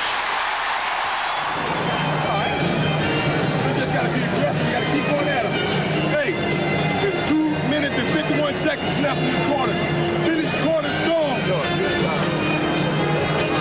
Come on, let's go. Bob, I'm ready to play. Put me in. Michael Jordan with great leadership there, and all one-on-one for Indiana this entire quarter. They're 4 of the last 17. They've only scored 6 points, and the Bulls are feasting on them right now defensively. The reason why that is, Doug, they have no inside presence. They're trying to establish it right now with McKee. Rodman will be nailed with a goaltending call, but he got it out of there pretty emphatically, didn't he? Yes, he did. And see, with Davis and Smits for the Pacers in foul trouble, you see there's no inside presence now of someone there that can score. So therefore, Chicago's speed is able to take over, and they have 10 offensive rebounds to Indiana's 1. Jordan putting the moves on McKee and putting the ball in the basket. Big time right here for the Pacers. A little over 2 minutes to go. The Bulls up 7. You know that they'd love to push this to double digits by half and send them in on a downer. Miller on the move and fouled by Harper. After hitting their first 8 from the field, Indiana's gone cold. Michael Jordan got off to such a slow start. He comes back in the second quarter. The rhythm is back, the bounce in his step. It's given his team such an emotional lift in this quarter. After he was hit with the foul, not Michael Jordan, but Ron Harper picks up a technical. Michael's expression is one of annoyance directed at his teammate. Not now, don't give him a free point. Mullen steps up, swishes the free throw on the tee. And here's Ahmad. All right, thanks, Bob. When we came out of that last time out, you saw that conversation on the bench. Michael started getting animated, telling the team, come on, let's go. Let's finish up this next quarter. Well, in the first quarter, there was no conversation whatsoever. So as you can see things changing, I think it's all on the shoulders of Michael Jordan to get his team involved emotionally. Bob? Thanks, Ahmad. Indiana picks up 3 points at the free throw line. 1 by Mullen, 2 by Miller. And they're back to within 4.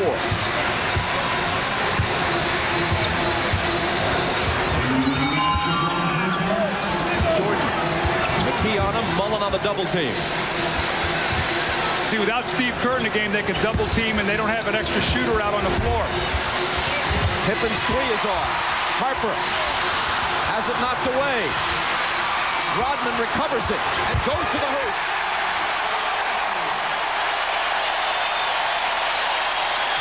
Bob, remember in Game 6, the Bulls were down 10 right before the half, and they closed to within 3. Let's see if the Pacers can do the same. Dale Davis against Rodman, tries to muscle it up. Jordan came over to help, and Davis was fouled. Now, the 2 players who are responsible right now for this rush of energy and emotion is Rodman and Jud Buechler. You look at Buechler, knock the ball away from Rodman, from Jackson. Rodman is right there for the easy layup. Energy and emotion, as Ahmad talked about, what Jordan wanted in the huddle, Rodman and Buechler has come out and given him that. Rodman hit with his second foul.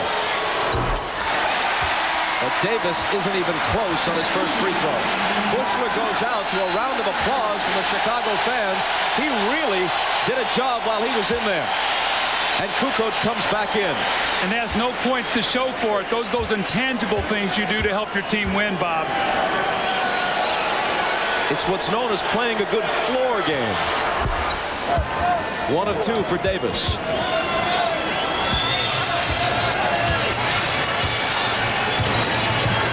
Bulls by 5.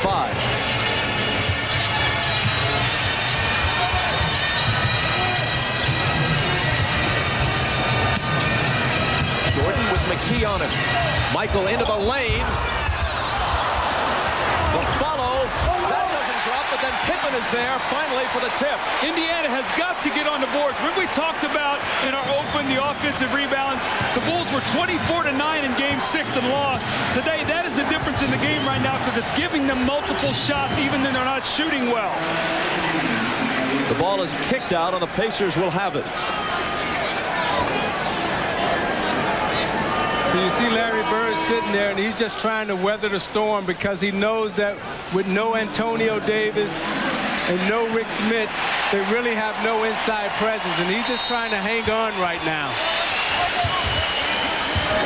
Jordan's on Jackson.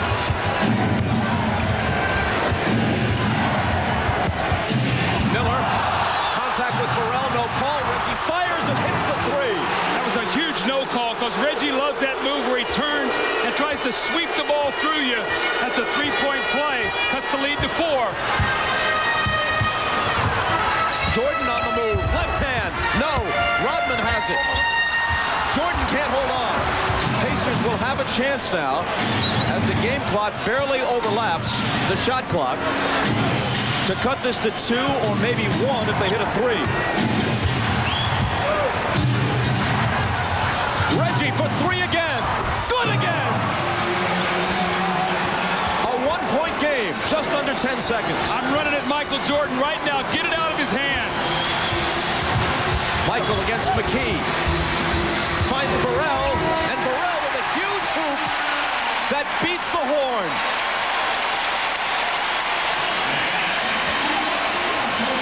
Jordan and Burrell are both arguing. Jordan talking about a previous possession where he thought he was fouled. Burrell thought he might have gotten a 3-point play on that last hoop.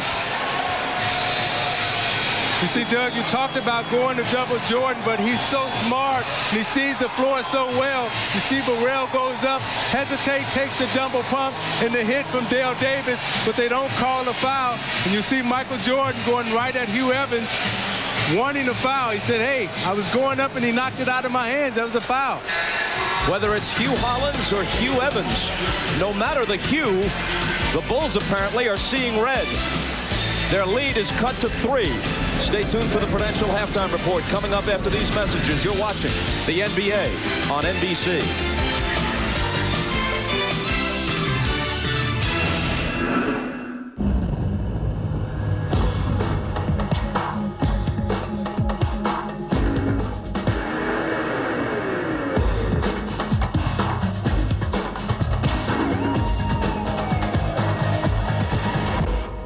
The tallest mountain in North America is 20,320 feet.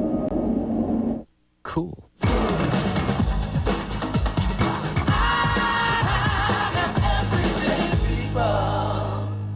Hey, Red, I thought we'd give away $2,000 to the person who finds a special bag of all red Millennium M&Ms.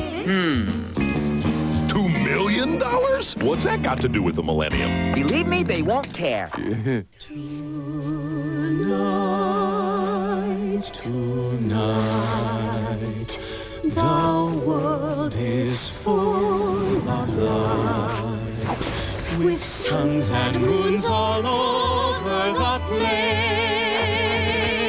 Tonight, let's just be friends. Tonight, there's only you tonight.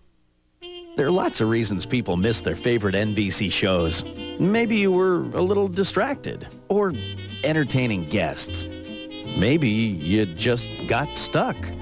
Well, this summer is your chance to catch all the NBC episodes you missed. Because if you haven't seen it, it's new to you.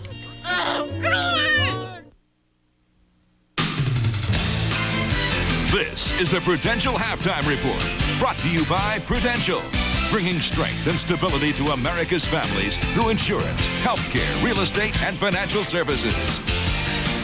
It's halftime of Game 7 with the Bulls leading the Pacers 48-45. Michael Jordan scoring 13 of his 15 points in the second quarter. Reggie Miller has almost doubled his output from Game 6. He has 15 points to lead the Indiana Pacers. Hi, everybody. Hannah Storm back once again with John Sally, Peter Vesey, and Matt Gukas. We're going to hear the thoughts of John and Matt on the first half in our next segment. But right now, we're joined by a couple of guys who helped the Utah Jazz win the Western Conference for the second straight year, Howard Eisley and Brian Russell. Thanks for joining us, gentlemen, on your day off. Thanks for having us. Well, I know that yesterday you guys had a little bit of a tough day. Jerry Sloan put you through a full court scrimmage. You had refs. You had a scoring crew there. Brian, how sharp are you guys right now, mentally and physically? We're tired of playing each other. I know that for sure. So we hoping somebody hurry up and win 48 minutes, hurry up and get over with so we can get going Wednesday.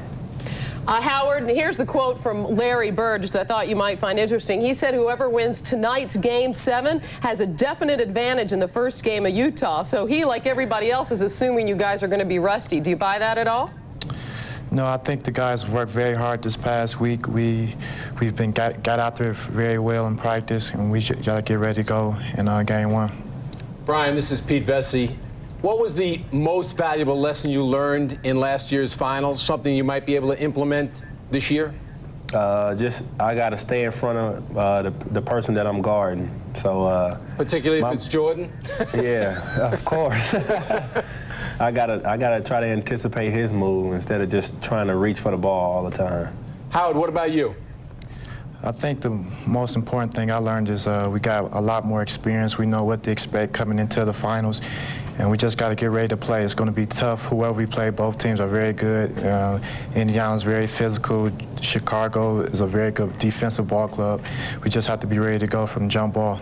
Howard, I'm finding it very intriguing that you were a free agent last summer, yet you could have gone to the Clippers for one and probably one or two other teams for more money, yet you came back to the Jazz and you could have started for those other teams. I thought the young guys today were supposed to not care, or supposed to care only about money. No, I don't think that's the case. This is why I came back, to have an opportunity to compete for a world championship. And right now I feel like I made the right decision. It's a great group of guys here, and I like being part of this ball club. And you're very excited about it, I can tell. I think maybe he's a little nervous. Okay, Brian, you guys struggled earlier in the playoffs, faced 2 elimination games against Houston, didn't play well even though you beat San Antonio in those first 2 games at home, and then you were inserted into the starting lineup. The team is 7-0 with you as a starter instead of Adam Keefe. Why is that the most effective lineup for Utah? I figure I make a lot of things happen out there. I open up on the perimeter game for our three-point threat, and plus I play a lot harder defense than Adam does. So it was coach's decision, and I was ready to go, and I'm a motivator, and that's what we needed out there, and I got us going. Brian, why did you struggle early this year? Was it that the pressure of signing that big-time contract during the summer, or was it something else? Maybe the three-point line, adjusting to that? I thought I had to put too much weight on my shoulder because Stock was hurt, not knowing that I have 4 other players out there with me. So I just tried too hard, and then I asked to get out the starting lineup, and I started letting things come to me, and gradually it worked out for me. Now, Howard, you're the only guy on your team, I think, that's gone on record as saying who you want to play in the finals, right? You want to play the Pacers. Tell us why.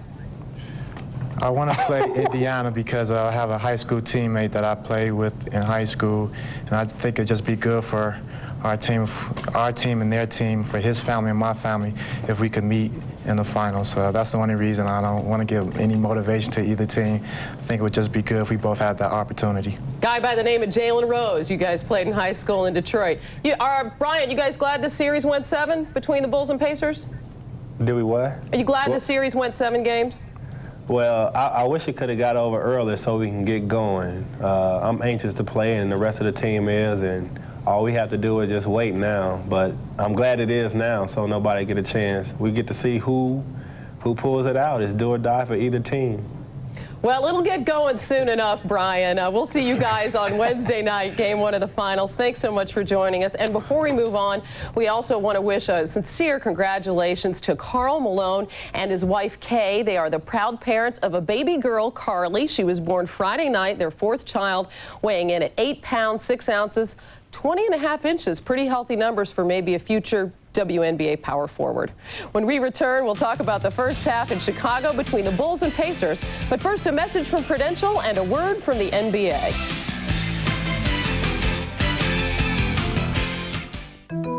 In dental school, we were never taught anything about estate planning. I had life insurance, and I thought that's all I needed. Estate taxes can run as high as 55%. And unfortunately, those taxes are generally due in cash. Prudential introduced me to estate planning. They were experts in their field. We here at Prudential can work with you and your advisors to put together an estate plan that's right for you. My Prudential agent helped me in preserving those assets that I worked very hard to build. The wind howled through the trees. The monster had escaped. Danger lurked around every corner. He could be anywhere, even inside the house.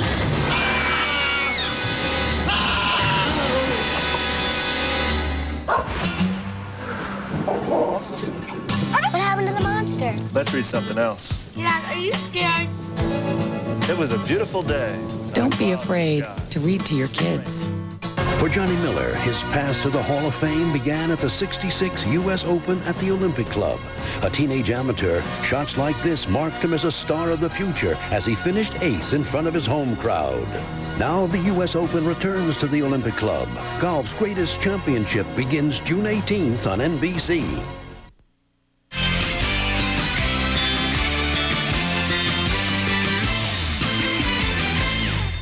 At halftime, the Bulls lead the Pacers 48-45. They withstood that early run, and a lot of talk before this game started about the very real possibility that this would be Michael Jordan's final game if the Indiana Pacers pull out a win tonight in Chicago. But Matt, Michael is doing everything he can to make sure it's not his final game. Well, Michael Jordan came out of the blocks trying to do everything. That's not exactly a newsflash in this setting. And Michael not just doing it with shooting the ball, got started by going in amongst the trees for an offensive rebound and a stick back, his only field goal, and then drawing the familiar crowd and the nice dish to Ron Harper, and then the nice up and under move to tie the score at 28 all. 4 rebounds and 5 assists also for Michael Jordan in that first half.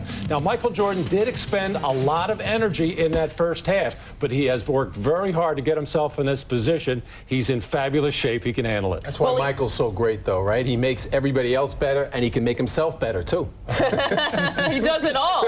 And he had to, because they were down by 13 in the first half. The Pacers started off shooting 8 for 8.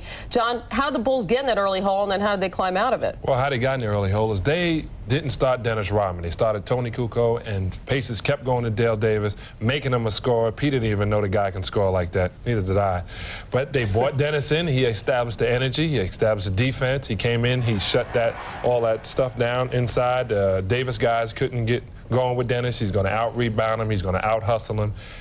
I think in the second half or the third quarter, they got to start Dennis Rodman if they want to win this game. The Pacers have 2 chances here, Hannah. They have to play smart, cut down on the turnovers, and they have to play savage. They need those offensive rebounds as much as the Bulls do. Well, you got Rick Smits with 3 fouls, Antonio Davis with 3 fouls, have not shot the ball since they started 8 for 8, have not shot the ball well, just 7 for their last 20. All right, let's move to women's basketball for a moment, and the World Championships. They're taking place in Germany, and the U.S. team played earlier today against Spain. The Americans coming in undefeated and off a 16-point win over China.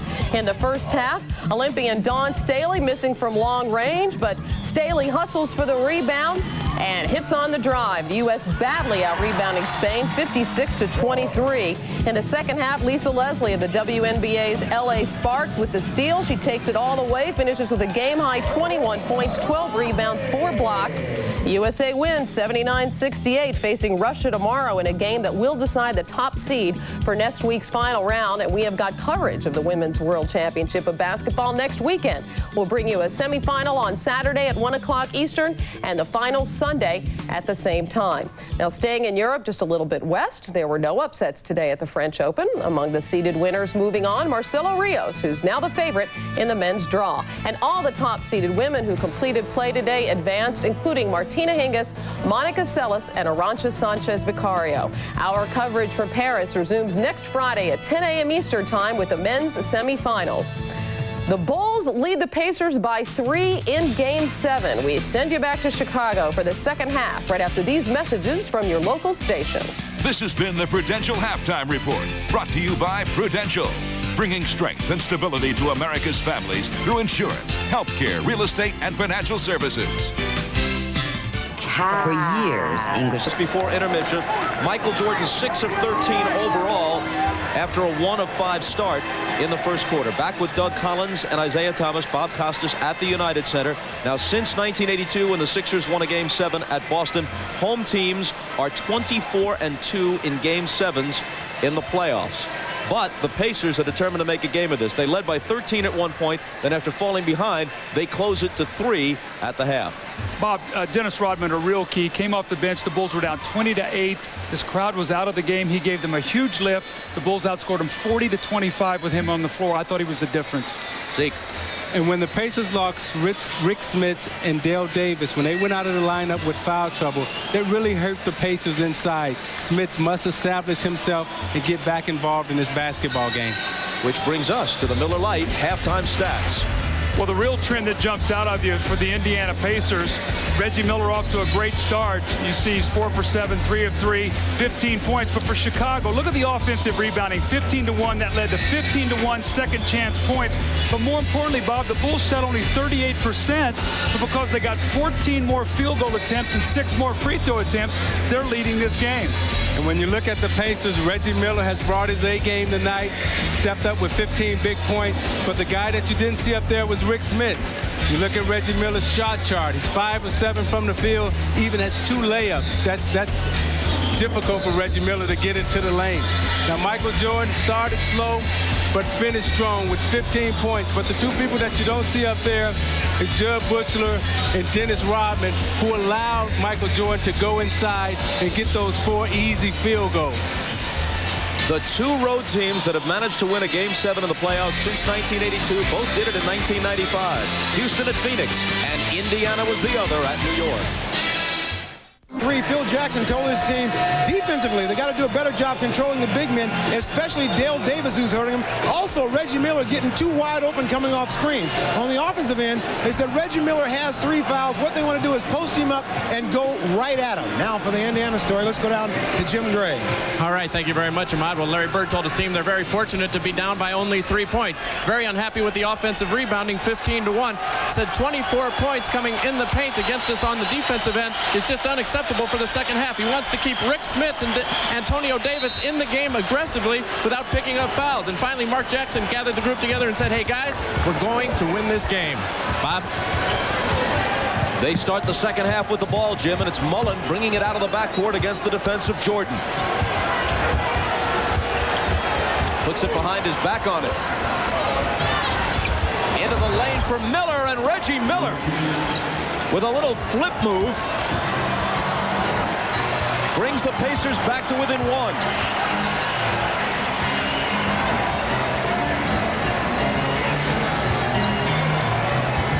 Jordan with Miller on it. Now around Smits. It comes up short. He gets his own rebound. He tries again, and this time gets the result he's looking for. Jordan has 17. That's a bad sign. Your coach talks to you about the importance of rebounding. You come out and give up a second shot on your first possession.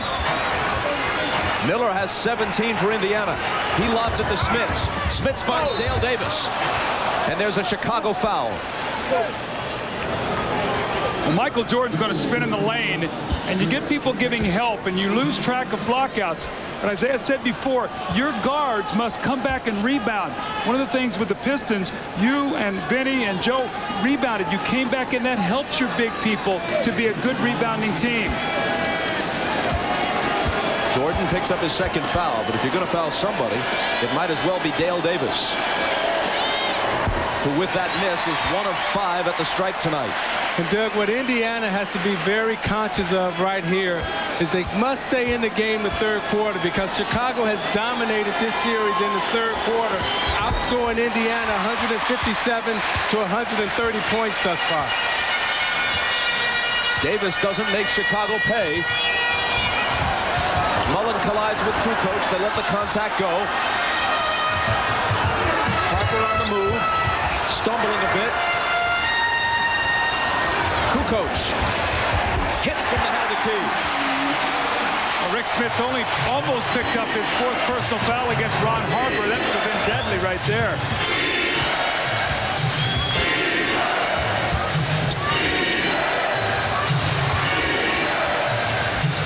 Mullen out top. Jordan's on him.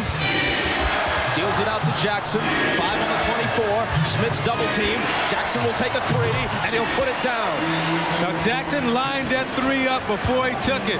He had picked up his dribble, wasn't able to get it off. Then he got a second look at it, lined it up, and knocked it down. 2-point game. Kukoc again. Good again.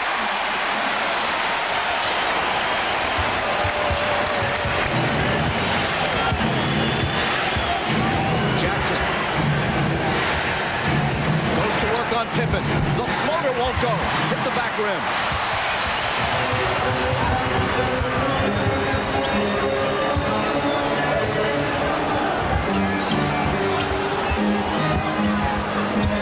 Longley gets inside Smits, and Mullen trying to help fouls him.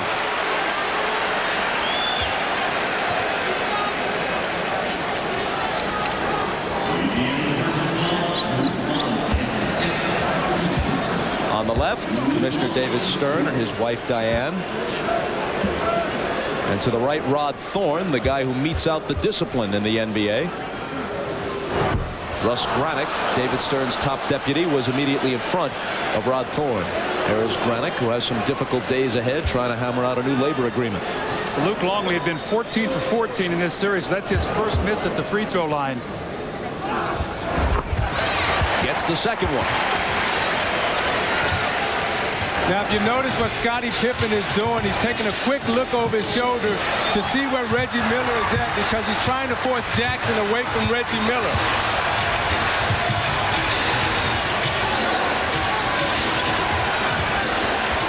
Reggie to Mullen. Mullen into the lane. And got the roll. So Mullen, who had given them virtually nothing since game 2 offensively, has 5 points so far. It was a nice curl by Mullins off the screen. He doesn't have the foot speed, but he was able to get Pippen on his hip and able to extend away from him so Pippen couldn't block the shot. Kukoc, 3 in a row, and that was a 3. Great start here in the third quarter.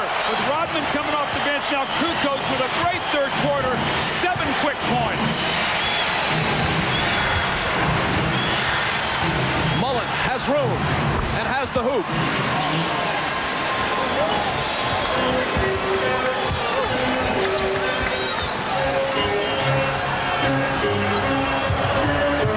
Longley screening for Jordan.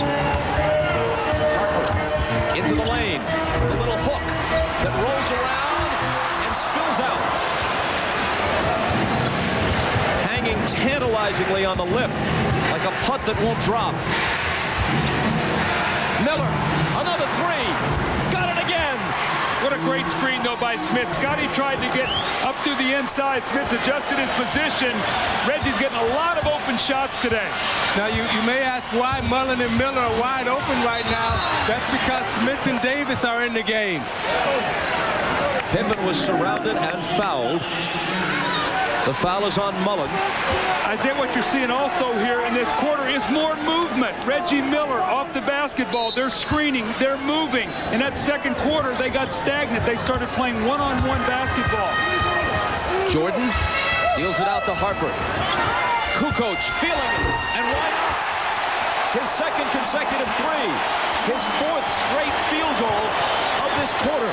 See, Kukoc wanted that ball earlier. He was screaming at Harper, give it to me, because he was standing open in the corner. Jackson into the lane. Jackson to the hoop. Won't fall for him. But there's the rare Indiana offensive rebound by Dale Davis. And he's fouled, which is a mixed blessing because Davis hasn't been able to do much with his free throws. If, in fact, that was an active shooting foul, which it may not have been, they may inbound from the side.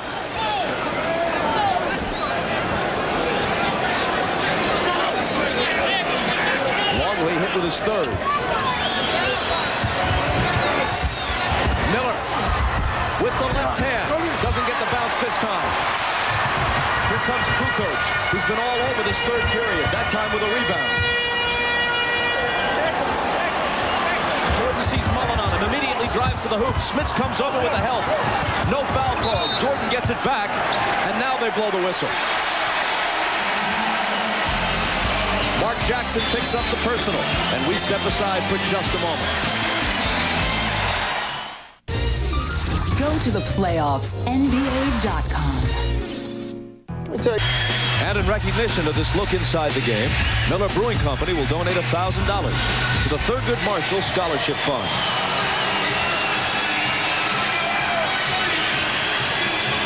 Bob, he becomes so vital to their attack. When he scores, he just frees up so many things because now you can't focus so much on Michael Jordan. Dennis Rodman has been riding the bike down in the tunnel. He'll be back soon, we would guess. But not for Kukoc as long as he stays this hot. Here's Pippen with the fadeaway. And Scottie Pippen nails it. Remember at the top of the game we said Michael Jordan can't win this game by himself. He needs help. Well, he's getting a lot of help today. 17 from Kukoc and 13 from Pippen.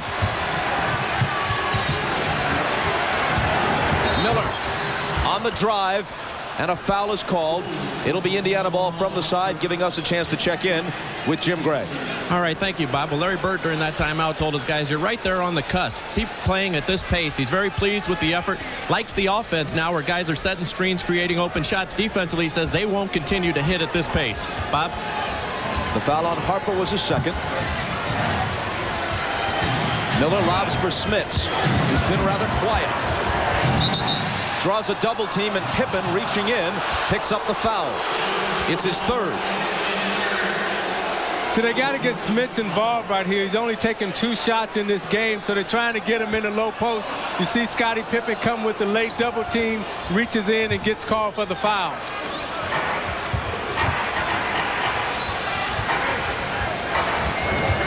Mullen, head of the key, pops it.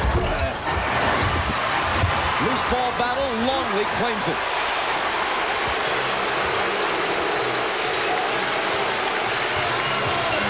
Jordan, Smits takes him on a switch. No matter, he shoots it anyway but misses. Mullen out to Jackson. Miller returns it to Mark Jackson, who's guarded by Pippen. Smits against Longley. When Pippen comes over, Jackson is open, but fires it long. And Jordan is there to collect the carom. No look pass to Kukoc. Davis got up on him, denying him the shot opportunity. Here's Pippen. Mullen pokes it away and out of bounds with 9 on the shot clock. Luke Longley has been terrific in this game. He's pushed Smits off the block. You're not seeing the deep post position he got in Game 6. He's working so hard bouncing that ball. He's getting no rhythm. See, what they did in Game 6 that was effective, Doug, is they kept Smits on the move coming off the screens. Kukoc with the head fake. Cross court to Harper. His jumper. Spins out. Loose ball battle. It comes to Jackson. Mullen with a good look, but can't hit the 3. Jordan now says, let's slow it down a little bit. They move inside 5 minutes.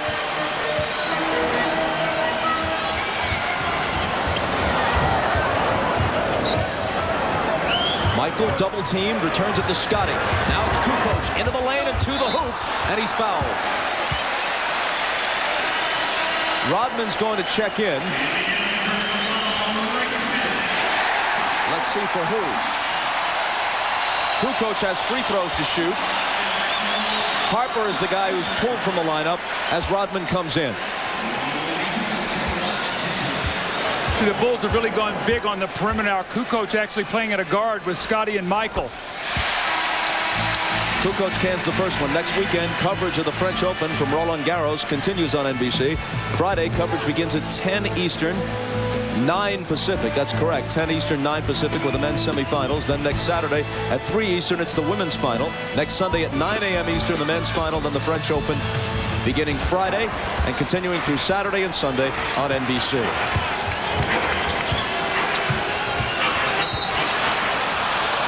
Dick Bavetta whistles play to a halt after Smits sat down with his 4th foul, and now Pippen picks up his 4th.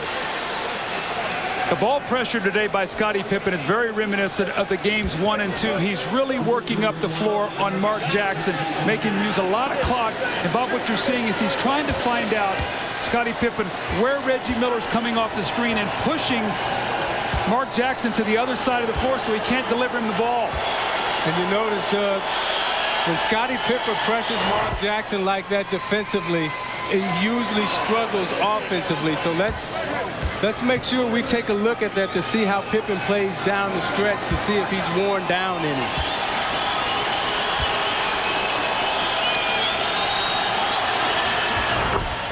Jackson got them both.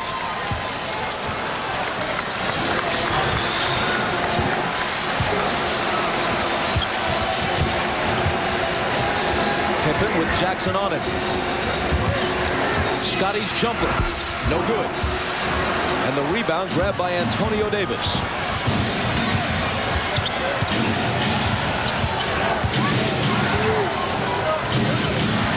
Jackson got it back from Miller. The floater is short. Antonio Davis crashing the boards. The ball out of bounds to Chicago.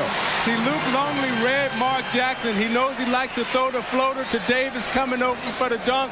Luke Longley gave him the pump fake, gave him the up fake, made Jackson hesitate and shoot it short.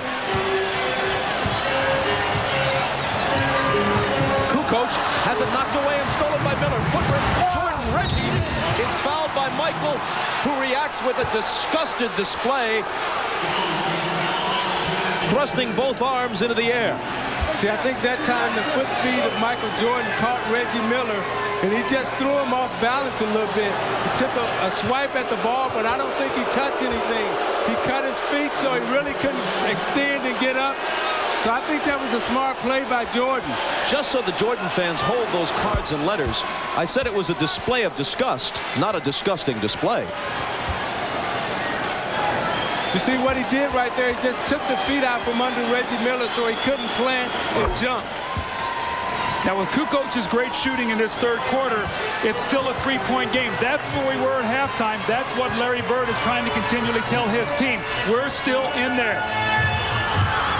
Michael poked away on a foul. Now Mullen has 4 fouls. Penalty in effect for both teams. See, Jordan recognized that time that the next foul would get them in a penalty, and he wasn't going to give that basketball up. He's going to take it in and force someone to foul him.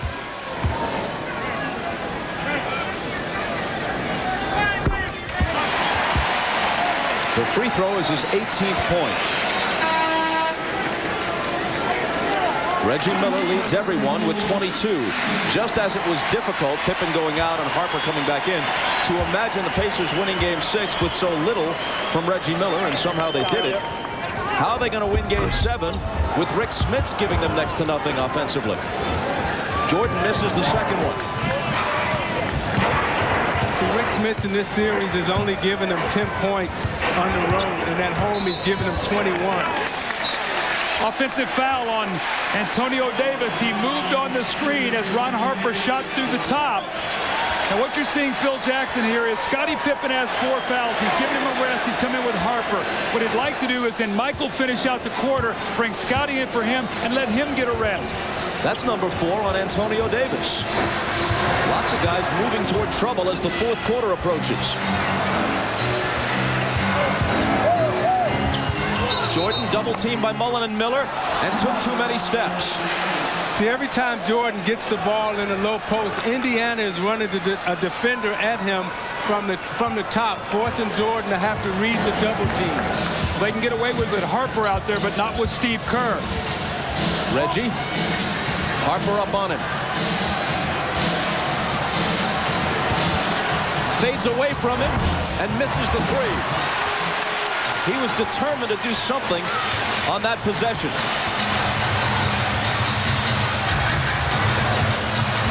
Here is Jordan to Kukoc, who's been on fire and stays that way. 21 for Kukoc. And it's back up to 7.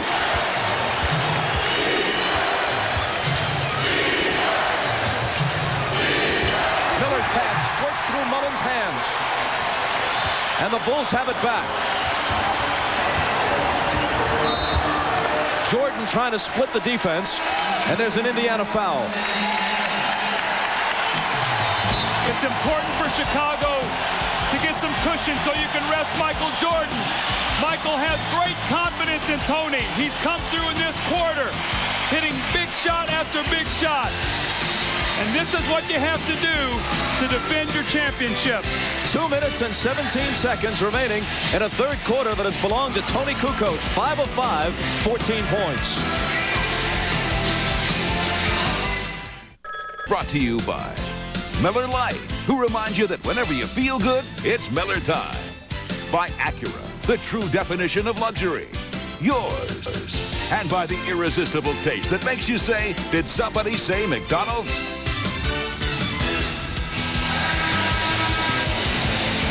Night falling over Chicago. The shot from the Goodyear Blimp Stars and Stripes provided by pilot Richard Daniels, and we thank him and the folks at Goodyear. Tony Kukoc has been so good today. Big third quarter. See 14 points, 21 for the game. And what he's done in this series, he got off to a slow start, only 2 for 11. But look at the series that's gone on, how he's picked up his play. Only 7 shots in game 6 and 10 points. We talked about on the opening how important it was going to be for Michael Jordan to get some help. Tony has been terrific in his third quarter. Jordan sent to the line after Dale Davis's second foul, and a second consecutive free throw miss for Michael. You can see the top 3 scorers for Chicago, what they've done today. The importance are Pippen and Kukoc. Look, they've combined for 34 points. And you know Michael now will be rested and ready for a strong finish if needed. And Doug, he's done an excellent job of passing out of the double teams. He's been double teamed in the low post 11 times, and each time he's made Indiana pay. Best is on the floor for Indiana. Kerr is guarding him for Chicago. Last 2 minutes of the third quarter now. 5 on the shot clock. Got to do something and got to do it quick. 3 seconds to shoot. Miller on the run. Rebound out of bounds. Rodman upset that he couldn't control it. And the Pacers will have another crack at it.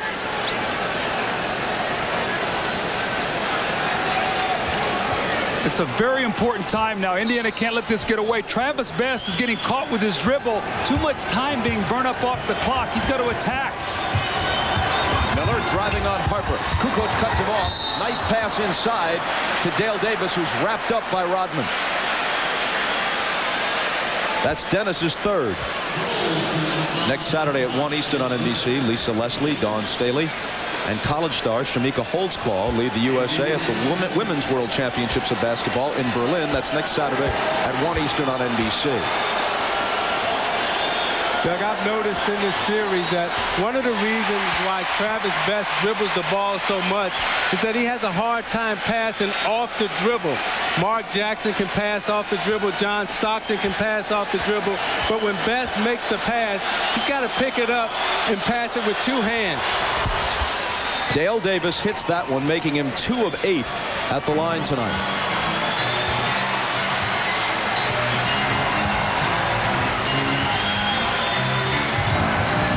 Chicago by 7 in game 7. Jordan into the lane. Can't make it 9. Antonio Davis comes away with it. They've got a break if they push it. It's Best for Miller. And he lays it up and in, plus the foul. Tough hoop. Well, Michael took it hard to the basket on one end. Some contact and no call. And Indiana's going to counter quickly on the other end of the floor. We watch Michael take it to the basket. The swarming defense.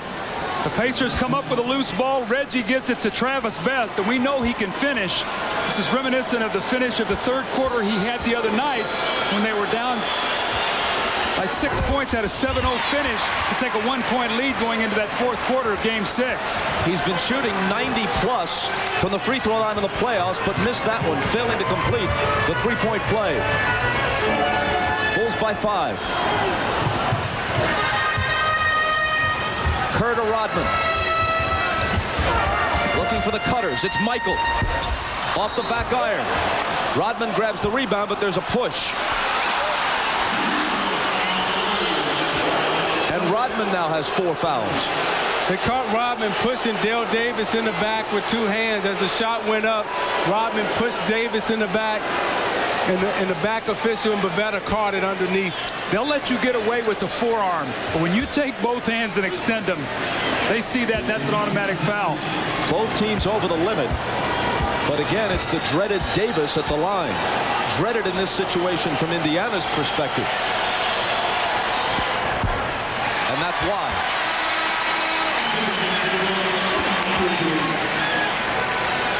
Scottie Pippen comes back in.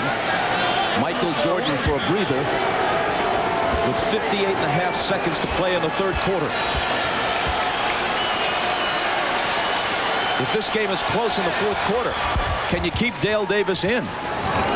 Well, I think you'll see Smits come back with Antonio Davis, but Rick Smits has been a non-factor. He's gotten in foul trouble, Bob, and they can't get him the ball in the low post where he can score. But when you have a guy you know you can foul, that you willingly foul to send to the line, it's really a liability down the stretch. Kukoc deals it back out to Harper, who has trouble controlling it. 4 seconds to shoot. Pippen will. And Dale Davis has it.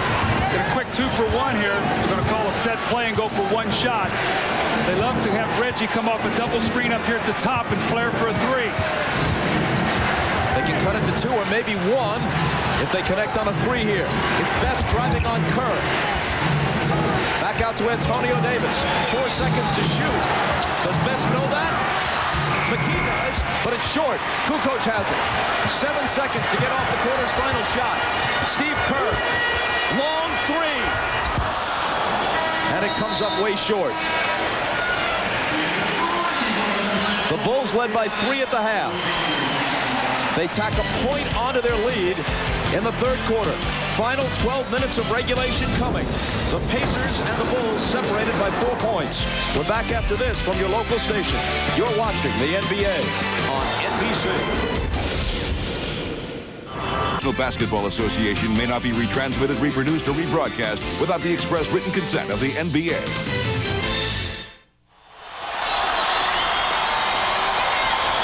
Ahmad Rashad back at the United Center. Now, the man that we're going to take a look at, his name is Gus Lett.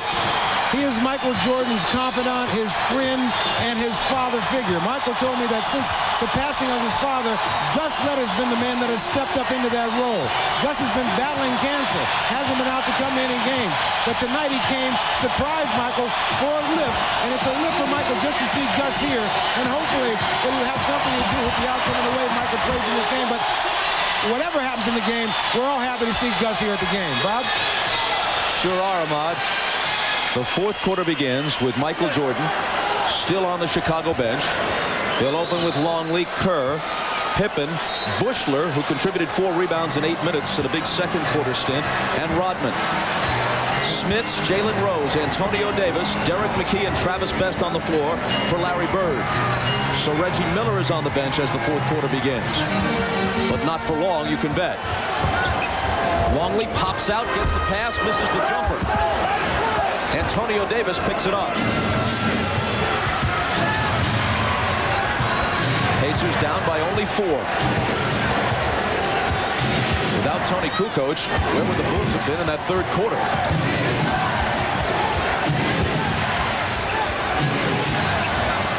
McKee has it knocked away by Pippen, and Scotty eventually comes up with it. Best went for the steal and got a piece of it, knocking it away from Kerr and into the hands of Antonio Davis. Now remember, this unit got very stationary in the second quarter, start posting up, got themselves in trouble. They got to move the ball. They get it inside to Antonio Davis, and he's fouled.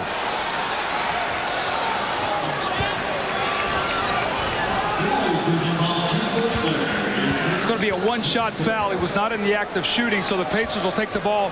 One shot as in no shots in this situation. Yes, he will take the ball sideline out of bounds. He was not in the act of shooting.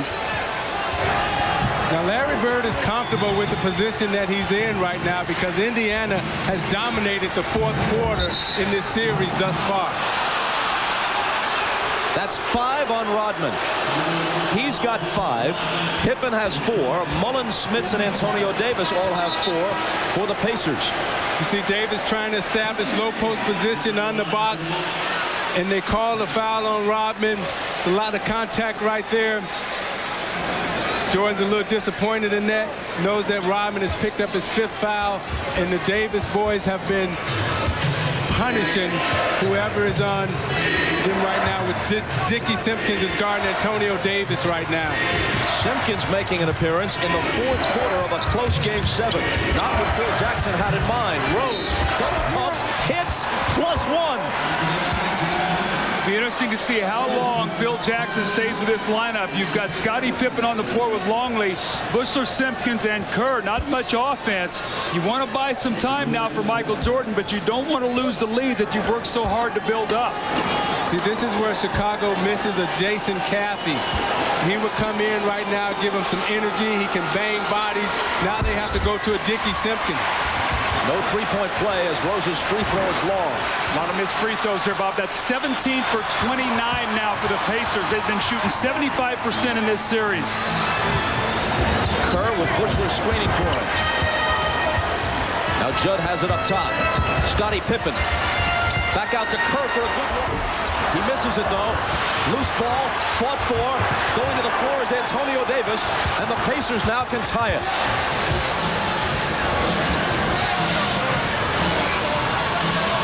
Bushler is on Rose. Around an Antonio Davis screen for the jump shot that evens the issue at 69.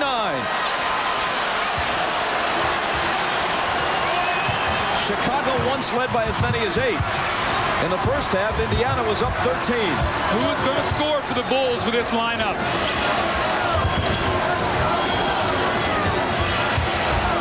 Bushler, his first shot. He missed it. Simpkins diving for the loose ball along with Travis Best. And the foul is on Best of Indiana. For Travis, that's number 3. 9:27 left. Nothing nearly decided yet. To join a small group of teams that have managed to come back from 0-2 deficits and win a best-of-7 series. Houston, along the way to championships in 94 and 95, did it in consecutive years. The Pacers also trying to be one of the few teams, especially in recent years, to win a Game 7 on the road.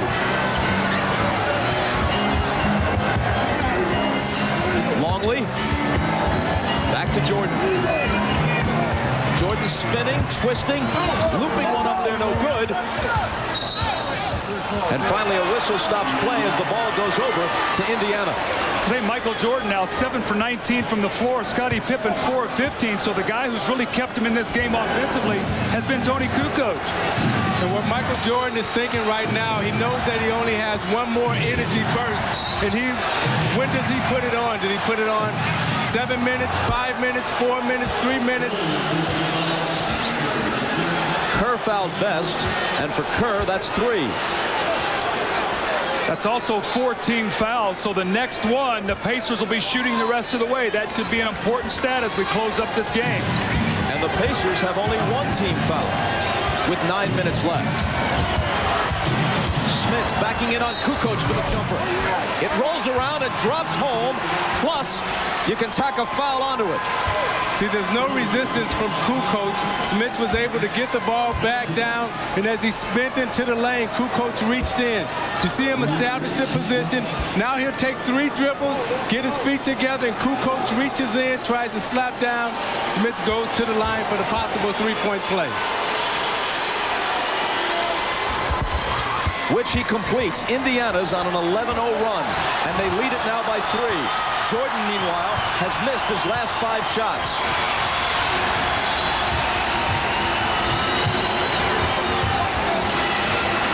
Longley looking for some help. It's Jordan.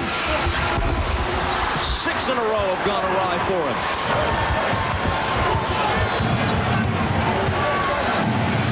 Miller with Michael on it.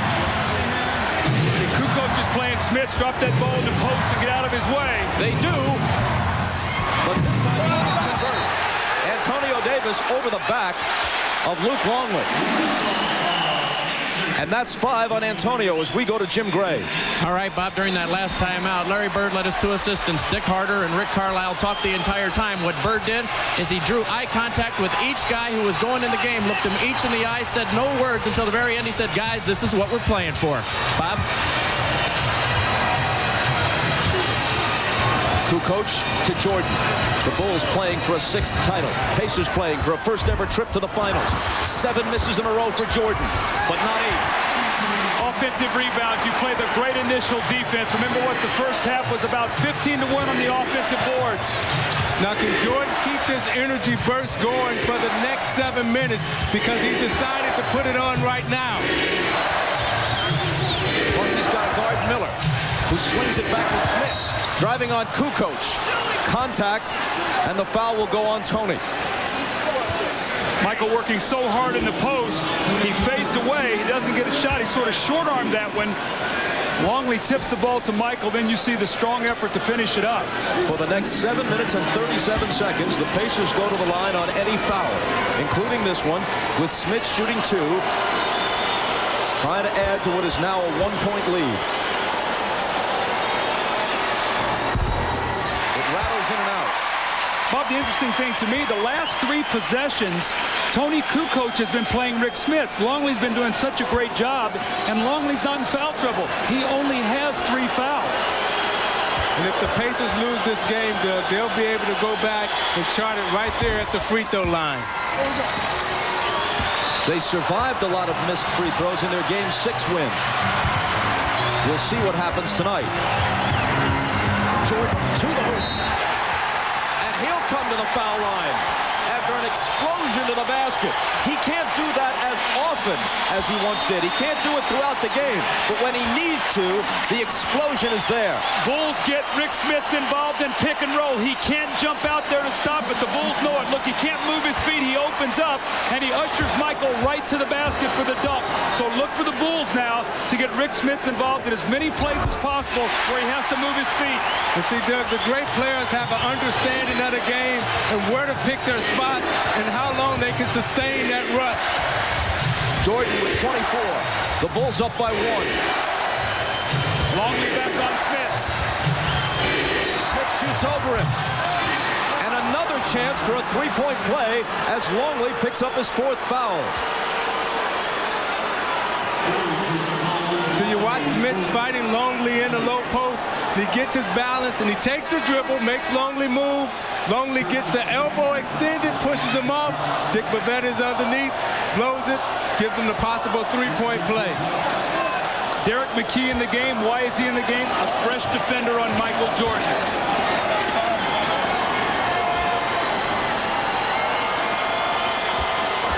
Smits, a good free throw shooter, especially for such a big man. See if they go back to get Rick Smits involved in the play here with either Michael Jordan or Scottie Pippen, make him move his feet.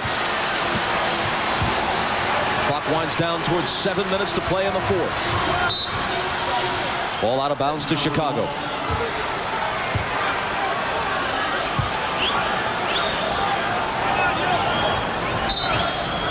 And the Bulls want to talk it over. They trail by 2 with 7 minutes and 3 seconds remaining in Game 7 of the Eastern Conference Finals.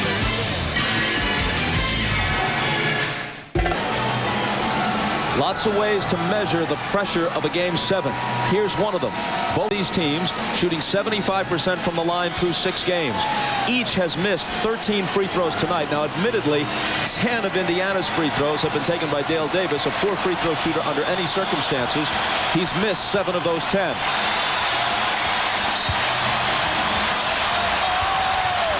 The Bulls look for the tying basket. Longley. Kerr for the lead. It isn't there. And a foul on Longley as he tries to take the rebound away from Antonio Davis, and now Longley has 5. This was a great set play the Bulls ran coming out of this timeout. They did it to set up Steve Kerr for a 3. It looked like he had an open look, but at the last moment, one of the Pacers closed in on him and got a hand up on his shot. The big men for both teams are in foul trouble. Smits and Antonio Davis with 5. Rodman and Longley each with 5. The Pacers have only 3 team fouls. They have 1 more to give. But the Bulls are over the limit, and Antonio Davis hits the first one. Now, Smits is in such an offensive groove right now that Indiana's going to keep going right back to him. 1 of 2. pretty much consistent with the way these teams have been shooting free throws with everything on the line in Game 7. Jordan knocked away by McKee and cleanly. 3 Pacers surround Michael. And a jump ball is called. You're in a Game 7. This ball goes loose on the floor. Every possession vital. You see the nice hands by McKee. Watch now the players go down on the floor. Michael trying to get it back. He's very fortunate he didn't hurt his right leg. You see him get bent underneath him there. How big is this jump ball right now? You get this jump ball, you got a chance to go up 5 with 6:30 to go. Michael can really jump, but Smits is 7-4. Smits tipped it, but right to Pippen. Best up on Kerr.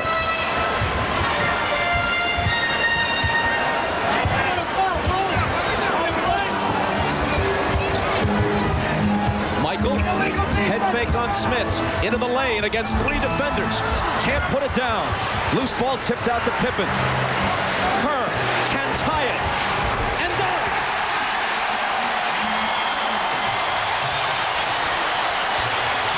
Offensive rebound that you don't get, a jump ball that you don't get.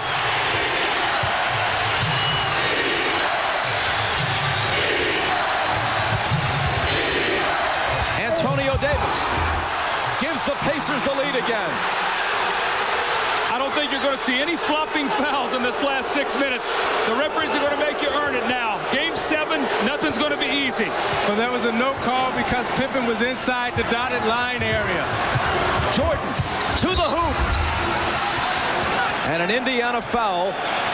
Michael will have to hit them both for the Bulls to draw even.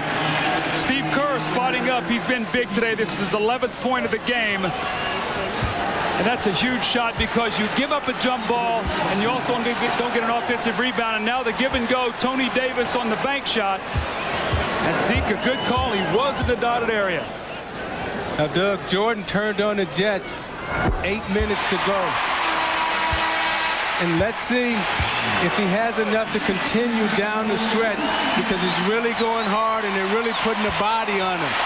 Derek McKee committed his 3rd foul. Kukoc goes out. Rodman back in. These teams have played every other day now, dating back to Game 3 a week ago yesterday in Indianapolis. Now, both are veteran teams, but Indiana is deeper, and 2 of Indiana's key reserves, Rose and Best, are energetic young players. You have to believe that if fatigue hits anybody first, it would be Chicago. Tied at 79. 5.5 minutes to decide it. Utah awaits the winner. Michael's guarding Reggie now. That's going to be more energy he's going to burn. Best trying to drive on Kerr. Pushed off of him for an offensive foul. And now Best has 4. Yeah, see, Best was trying to turn that corner. Smits had his man sealed. Best was trying to turn the corner, and he used that forearm just to push Kerr off. One of the things we've not seen in the last couple Pacer wins is Mark Jackson in the 4th quarter. It's been the Travis Best show. Today, Larry Bird is coming back with Mark Jackson, the more veteran player. The veteran player, and he also poses the mismatch for Kerr because he can bag Kerr into the post. Michael from Kukoc. Bounce pass to Longley. It won't go. Miller and Pippen battling, and Scotty comes away with it.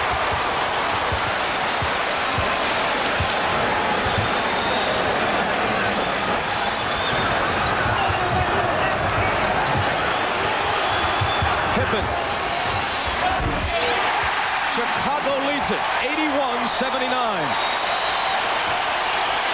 You can't give a championship team multiple shots on their home floor.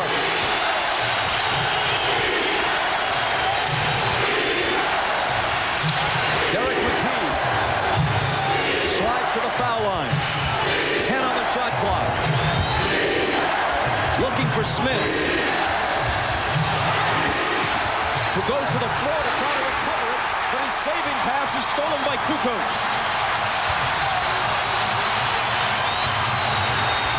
Jordan taking it to the basket, taking a pounding.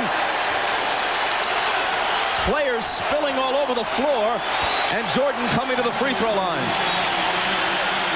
The offensive rebound by Scottie Pippen. Reggie Miller's got to come up with this ball. It's a critical play. And what does it lead to? It leads to Scottie Pippen off the little little stagger screen and the open jump shot. You see now a jump ball that they didn't get, they get a 3 off of, and an offensive rebound. That's 5 points in a game like this to give them a 2-point lead. With Mark Jackson back into the game, Doug, they're taking the ball out of his hands, forcing Derek McKee to handle the basketball. Even Jordan isn't immune to the poor free throw shooting in this game. The foul on McKee was his 4th. Bulls are thinking defense right now. They take Kukoc out and Kerr out.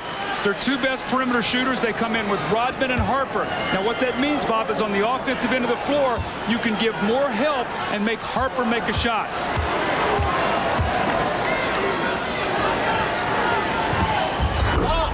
Michael misses them both. 8 of 13 at the line. Is fatigue a factor? Now, if you're Mark Jackson right now, you got to keep your dribble. You can't give up on your dribble. Smits can't hit the hook. Longley protects the rebound. Does a nice pass to Smits right off the dribble.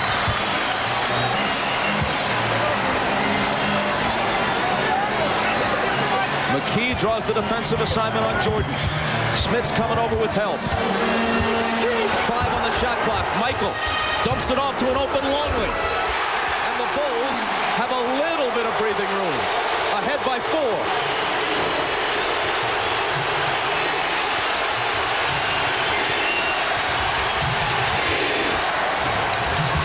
McKee, and he travels.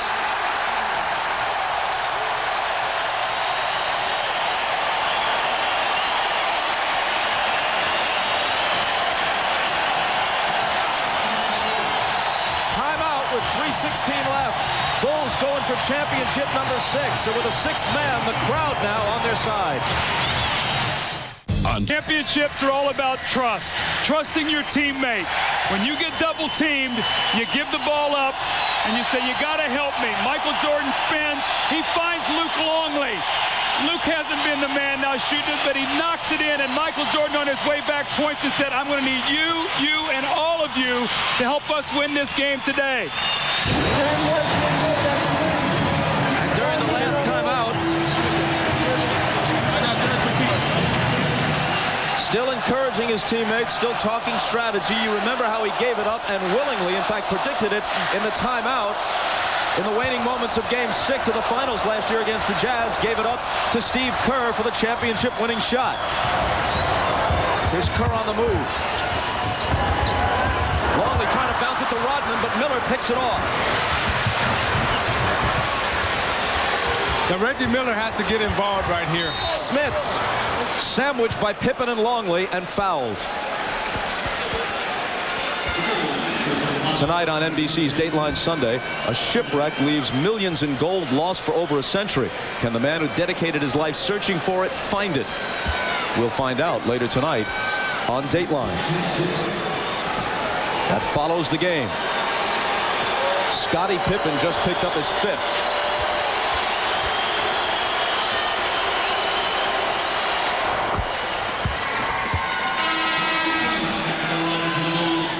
Pippen, Longley, Rodman, all with 5 fouls for Chicago. Phil Jackson now coming back with his offensive team. He has Kukoc in for Rodman and Kerr. Both of those guys excellent 3-point shooters. Doug Miller's got to get into this game. He hasn't taken a shot the 4th quarter. He's got to get involved.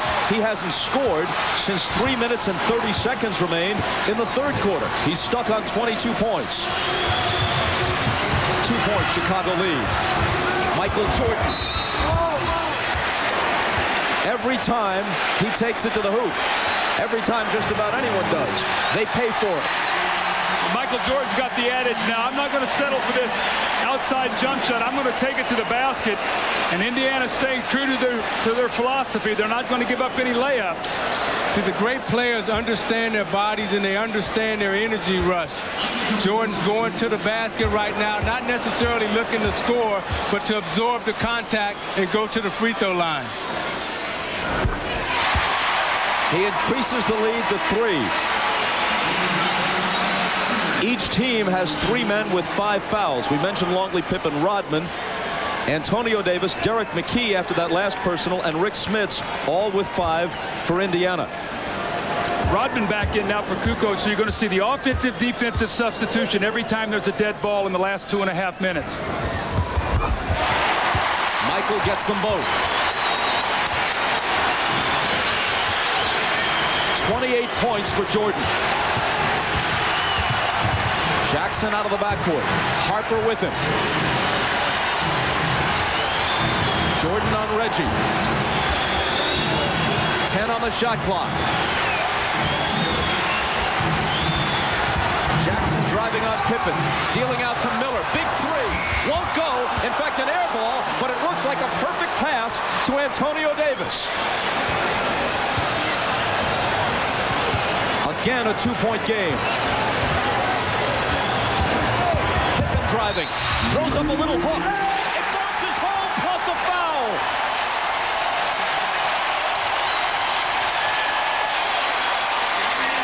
Reggie Miller right here got caught up on the screen, and he pushed Antonio Davis into a foul. And Davis has fouled out.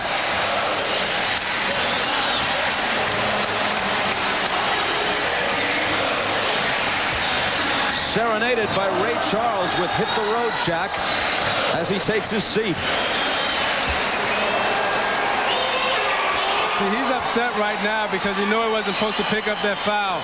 Miller should have either slid under that screen or knocked Scotty off of it, but he pushed Antonio Davis into a switch that he really couldn't compete with Pippen's foot speed. So now they have to bring Dale Davis back in. And keep in mind what a poor free throw shooter Dale Davis is.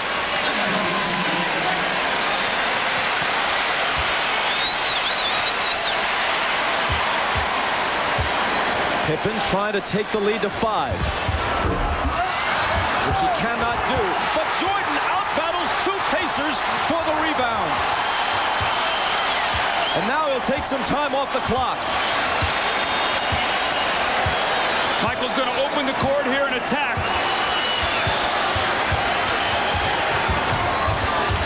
Trapped along the sideline. Ball loose.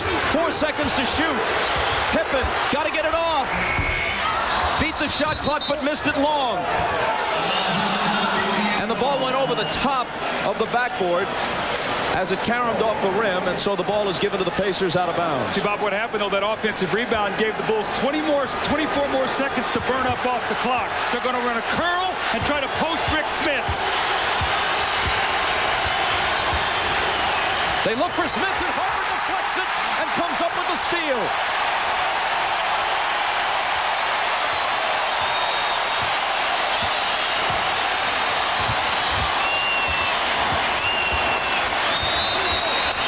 Pippen looking inside. The Indiana defense in the half-court set is tough. 5 on the shot clock. Michael against McKee. Lets it go. And can't put the Pacers away, but the offensive rebound across the basket to Harper, which has been part of the story all night. The Bulls all over the offensive glass. 48 seconds from a rematch with the Jazz. But if the Pacers go here, they have not gone quietly. Jordan. Longley beats the shot clock. Rebound to McKee. Indiana still with a chance. Jackson. McKee out near midcourt. McKee for 3. It's long. And Michael is there, as he so often is, with whatever it takes. 12 seconds. Harper in the front court. 10 seconds. Miller reaches in and fouls him with 8.9.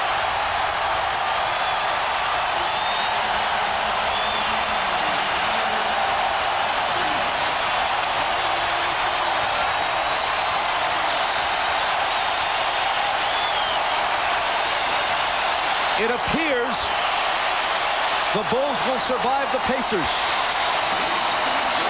But what Michael Jordan termed a bump in the road was anything but. It was a mountain to climb. And they barely reached the summit, if in fact they have.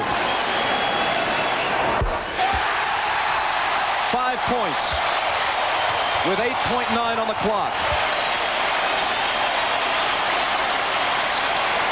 The Pacers have been a poor offensive rebounding team all year. Part of that statistic attributable to the fact that they shoot well from the field, but nonetheless, they've usually been beaten on the offensive glass. It really caught up with them tonight. 22 offensive rebounds for Chicago to the Pacers 3. Smits grabs the rebound and asks for a timeout. 7.7 on the clock. Back to the United Center after this. Indiana has shot 50% tonight, Chicago only 38%, but because of the disparity on the offensive glass, Chicago has taken 22 more shots than the Pacers. In fact, Indiana has hoisted up only 54 shots. The NBA playoff record low since the advent of the shot clock is 53. You can't score if you don't get shots off. At least you can't score enough. And if you don't get rebounds, you're not getting any second chances. Bob, I go back to that jump ball when it was a three-point game, and the Bulls came up with it, and the Pacers had a chance to go up 5. Reggie Miller once scored 8 points in 8.9 seconds in a playoff game at Madison Square Garden. They're down 5 with 8.6 on the clock now. They restored a few tenths of a second during the timeout. McKee looks to get it in. Reggie running off screens, but it's Smits with a quick turnaround and miss. Dale Davis can't hit the tip. Longley has it, protects the ball, and on to the finals. For the 6th time in 8 years, go the Chicago Bulls.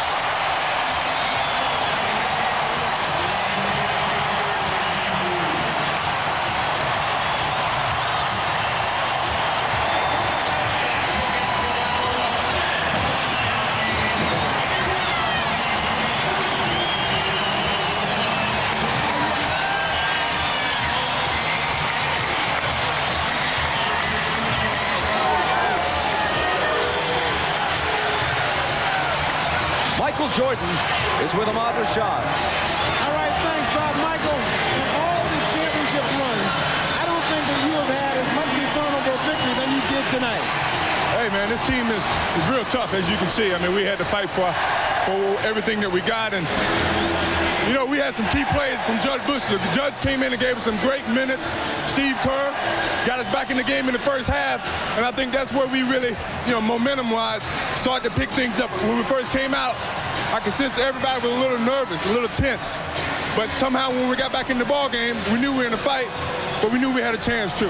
One of the big keys in this game, like you're saying, you were saying we was very strong this evening. It is a we. It's not one individual. I know, you know, everybody maybe sometimes sit back and wait for me to do it. But today, everybody had to step forward. You know, this team played a heck of a game defense on me, and you know, everybody had to step up and expand the defense. And Steve Kerr really did a good job with that, and Luke and Tony Kukoc. Now, the pressure is not off because this isn't the goal. The goal is in the next round. Yeah, but we had to get to the round, so it was a hard fight, 7-game series. And, you know, Utah's back there waiting for us, and they got the home court advantage this year, and it's going to be even tougher. So, I mean, I think a day off will give us a chance to clear our minds and put what's happened behind us and focus on what's in front of us. All right, Michael, enjoy yourself momentarily. Gear up for the championship run. Let's go back to Bob Costas. Ahmad, thanks very much. Joining Doug Collins, Isaiah Thomas, and me now courtside is Tony Kukoc. And regardless of the heroics of Michael Jordan, it's very possible that the Chicago Bulls would not be headed for Salt Lake City were it not for the third quarter of this man, Tony Kukoc. Tony, you were blazing in that period. Well, I felt the shot in the third quarter, and every time I got the ball, I needed just a little bit of time to get it off. Tony, I thought you took excellent advantage of your foot speed when Dale Davis was guarding you, and you were able to move him out on the perimeter. Well, that's the thing that I'm trying to do. They start the game posting me up with the Dale Davis, and on the other side, I got to try to take the advantage of outside. And it worked for them early. It worked for us in the third quarter. Tony, you've had a reputation earlier in your career to go along, of course, with respect for your various abilities, a reputation as it's put, a soft player. A lot of people think that you've dispelled that image in this series? I don't know. I don't think as a being a soft. Sometimes I'm playing 4 and 5 spots, which is not my natural spot. I played for 10 years on the 3 spots and the guard spot. So right now, sometimes I do struggle against the bigger guys and the stronger guys. But at the same time, I can take the advantage of these guys outside. Phil Jackson told us yesterday that if Dale Davis had gotten off early, as he did in Game 6 at Market Square Arena, he might have to pull you, even though you've been shooting well, averaging 15 points now and shooting better than 50% in the series, might have to pull you and get Rodman in there earlier than expected. Well, they did start good. I thought I was playing Davis, as we thought, not getting him in the middle, but he hit some shots over me. He started a good game. But the important thing, that's 48 minutes of a game, so it went good for me in the third quarter, and we won the game. Tony, quickly, how much nervousness surrounding this team before this Game 7? Actually, I was very calm. I was very calm, and we never played a 7 game, so this was a new experience for us. But as every other game, you just got to go out and give your best. After that, whatever happens, happens. You cannot do nothing after that, but it will work for us great, and now in the finals again. Congratulations, and on to Utah. We'll see you there. Thank you very much. Okay, when we come back, we hope to be able to hear from Larry Bird. In 7 games, the Bulls have defeated the Pacers, but barely. Back to Chicago after this.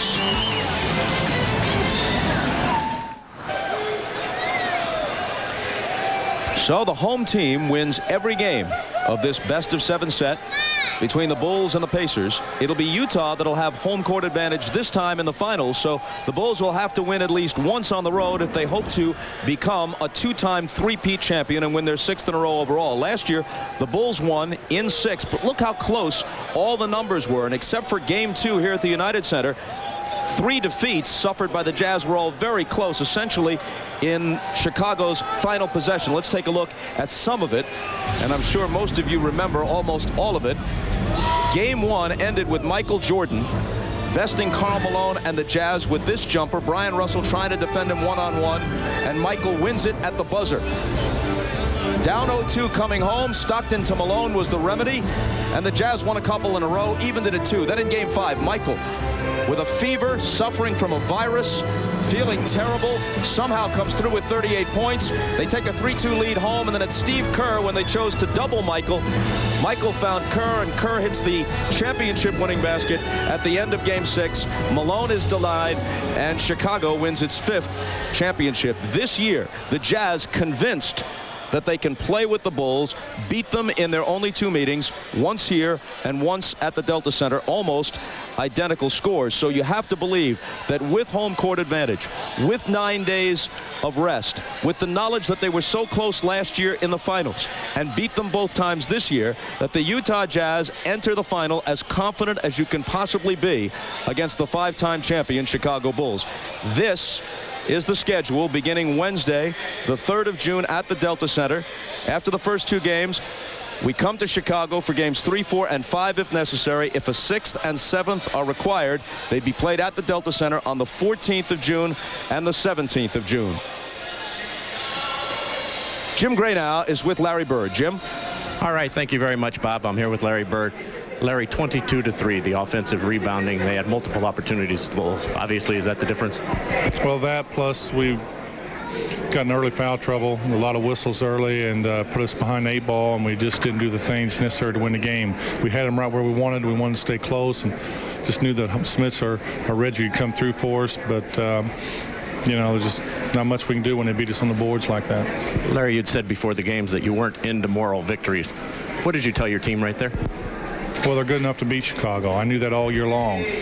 I knew we had a great opportunity to win this whole thing, and they started to believe in it in the last couple weeks. And even though Chicago blew us out here in Game 5, I knew they was going to bounce back, and I knew it was going to go to 7. It's just if we just stay tough enough to get through that one game. The missed free throws, is that going to bother you all summer? Well, we practice our free throws every day. Guys shoot a number of free throws every day of practice, and some days they just don't go in. In a game like this, yeah, it kills you, but the offensive boards they got and the turnovers we had late in the game really hurt us. Do you feel as though now that the Bulls are very vulnerable against Utah? Well, I don't care.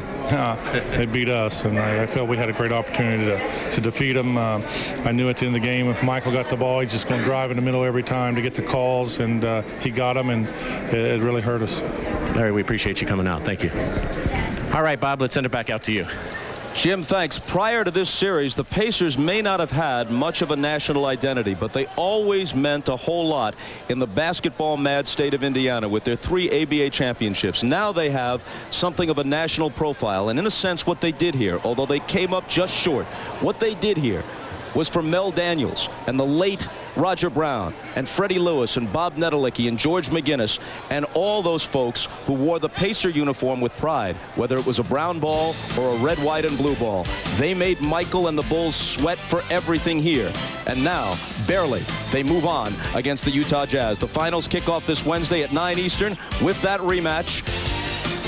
And we hope you'll be with us. Coming up next, except for those of you on the West Coast, it's Dateline Sunday. A shipwreck leaves millions in gold lost for over a century. Can the man who dedicated his life searching for it ultimately find it? That's Dateline Sunday next. For Isaiah Thomas, Doug Collins, Ahmad Rashad, and Jim Gray, I'm Bob Costas. This has been the NBA on NBC.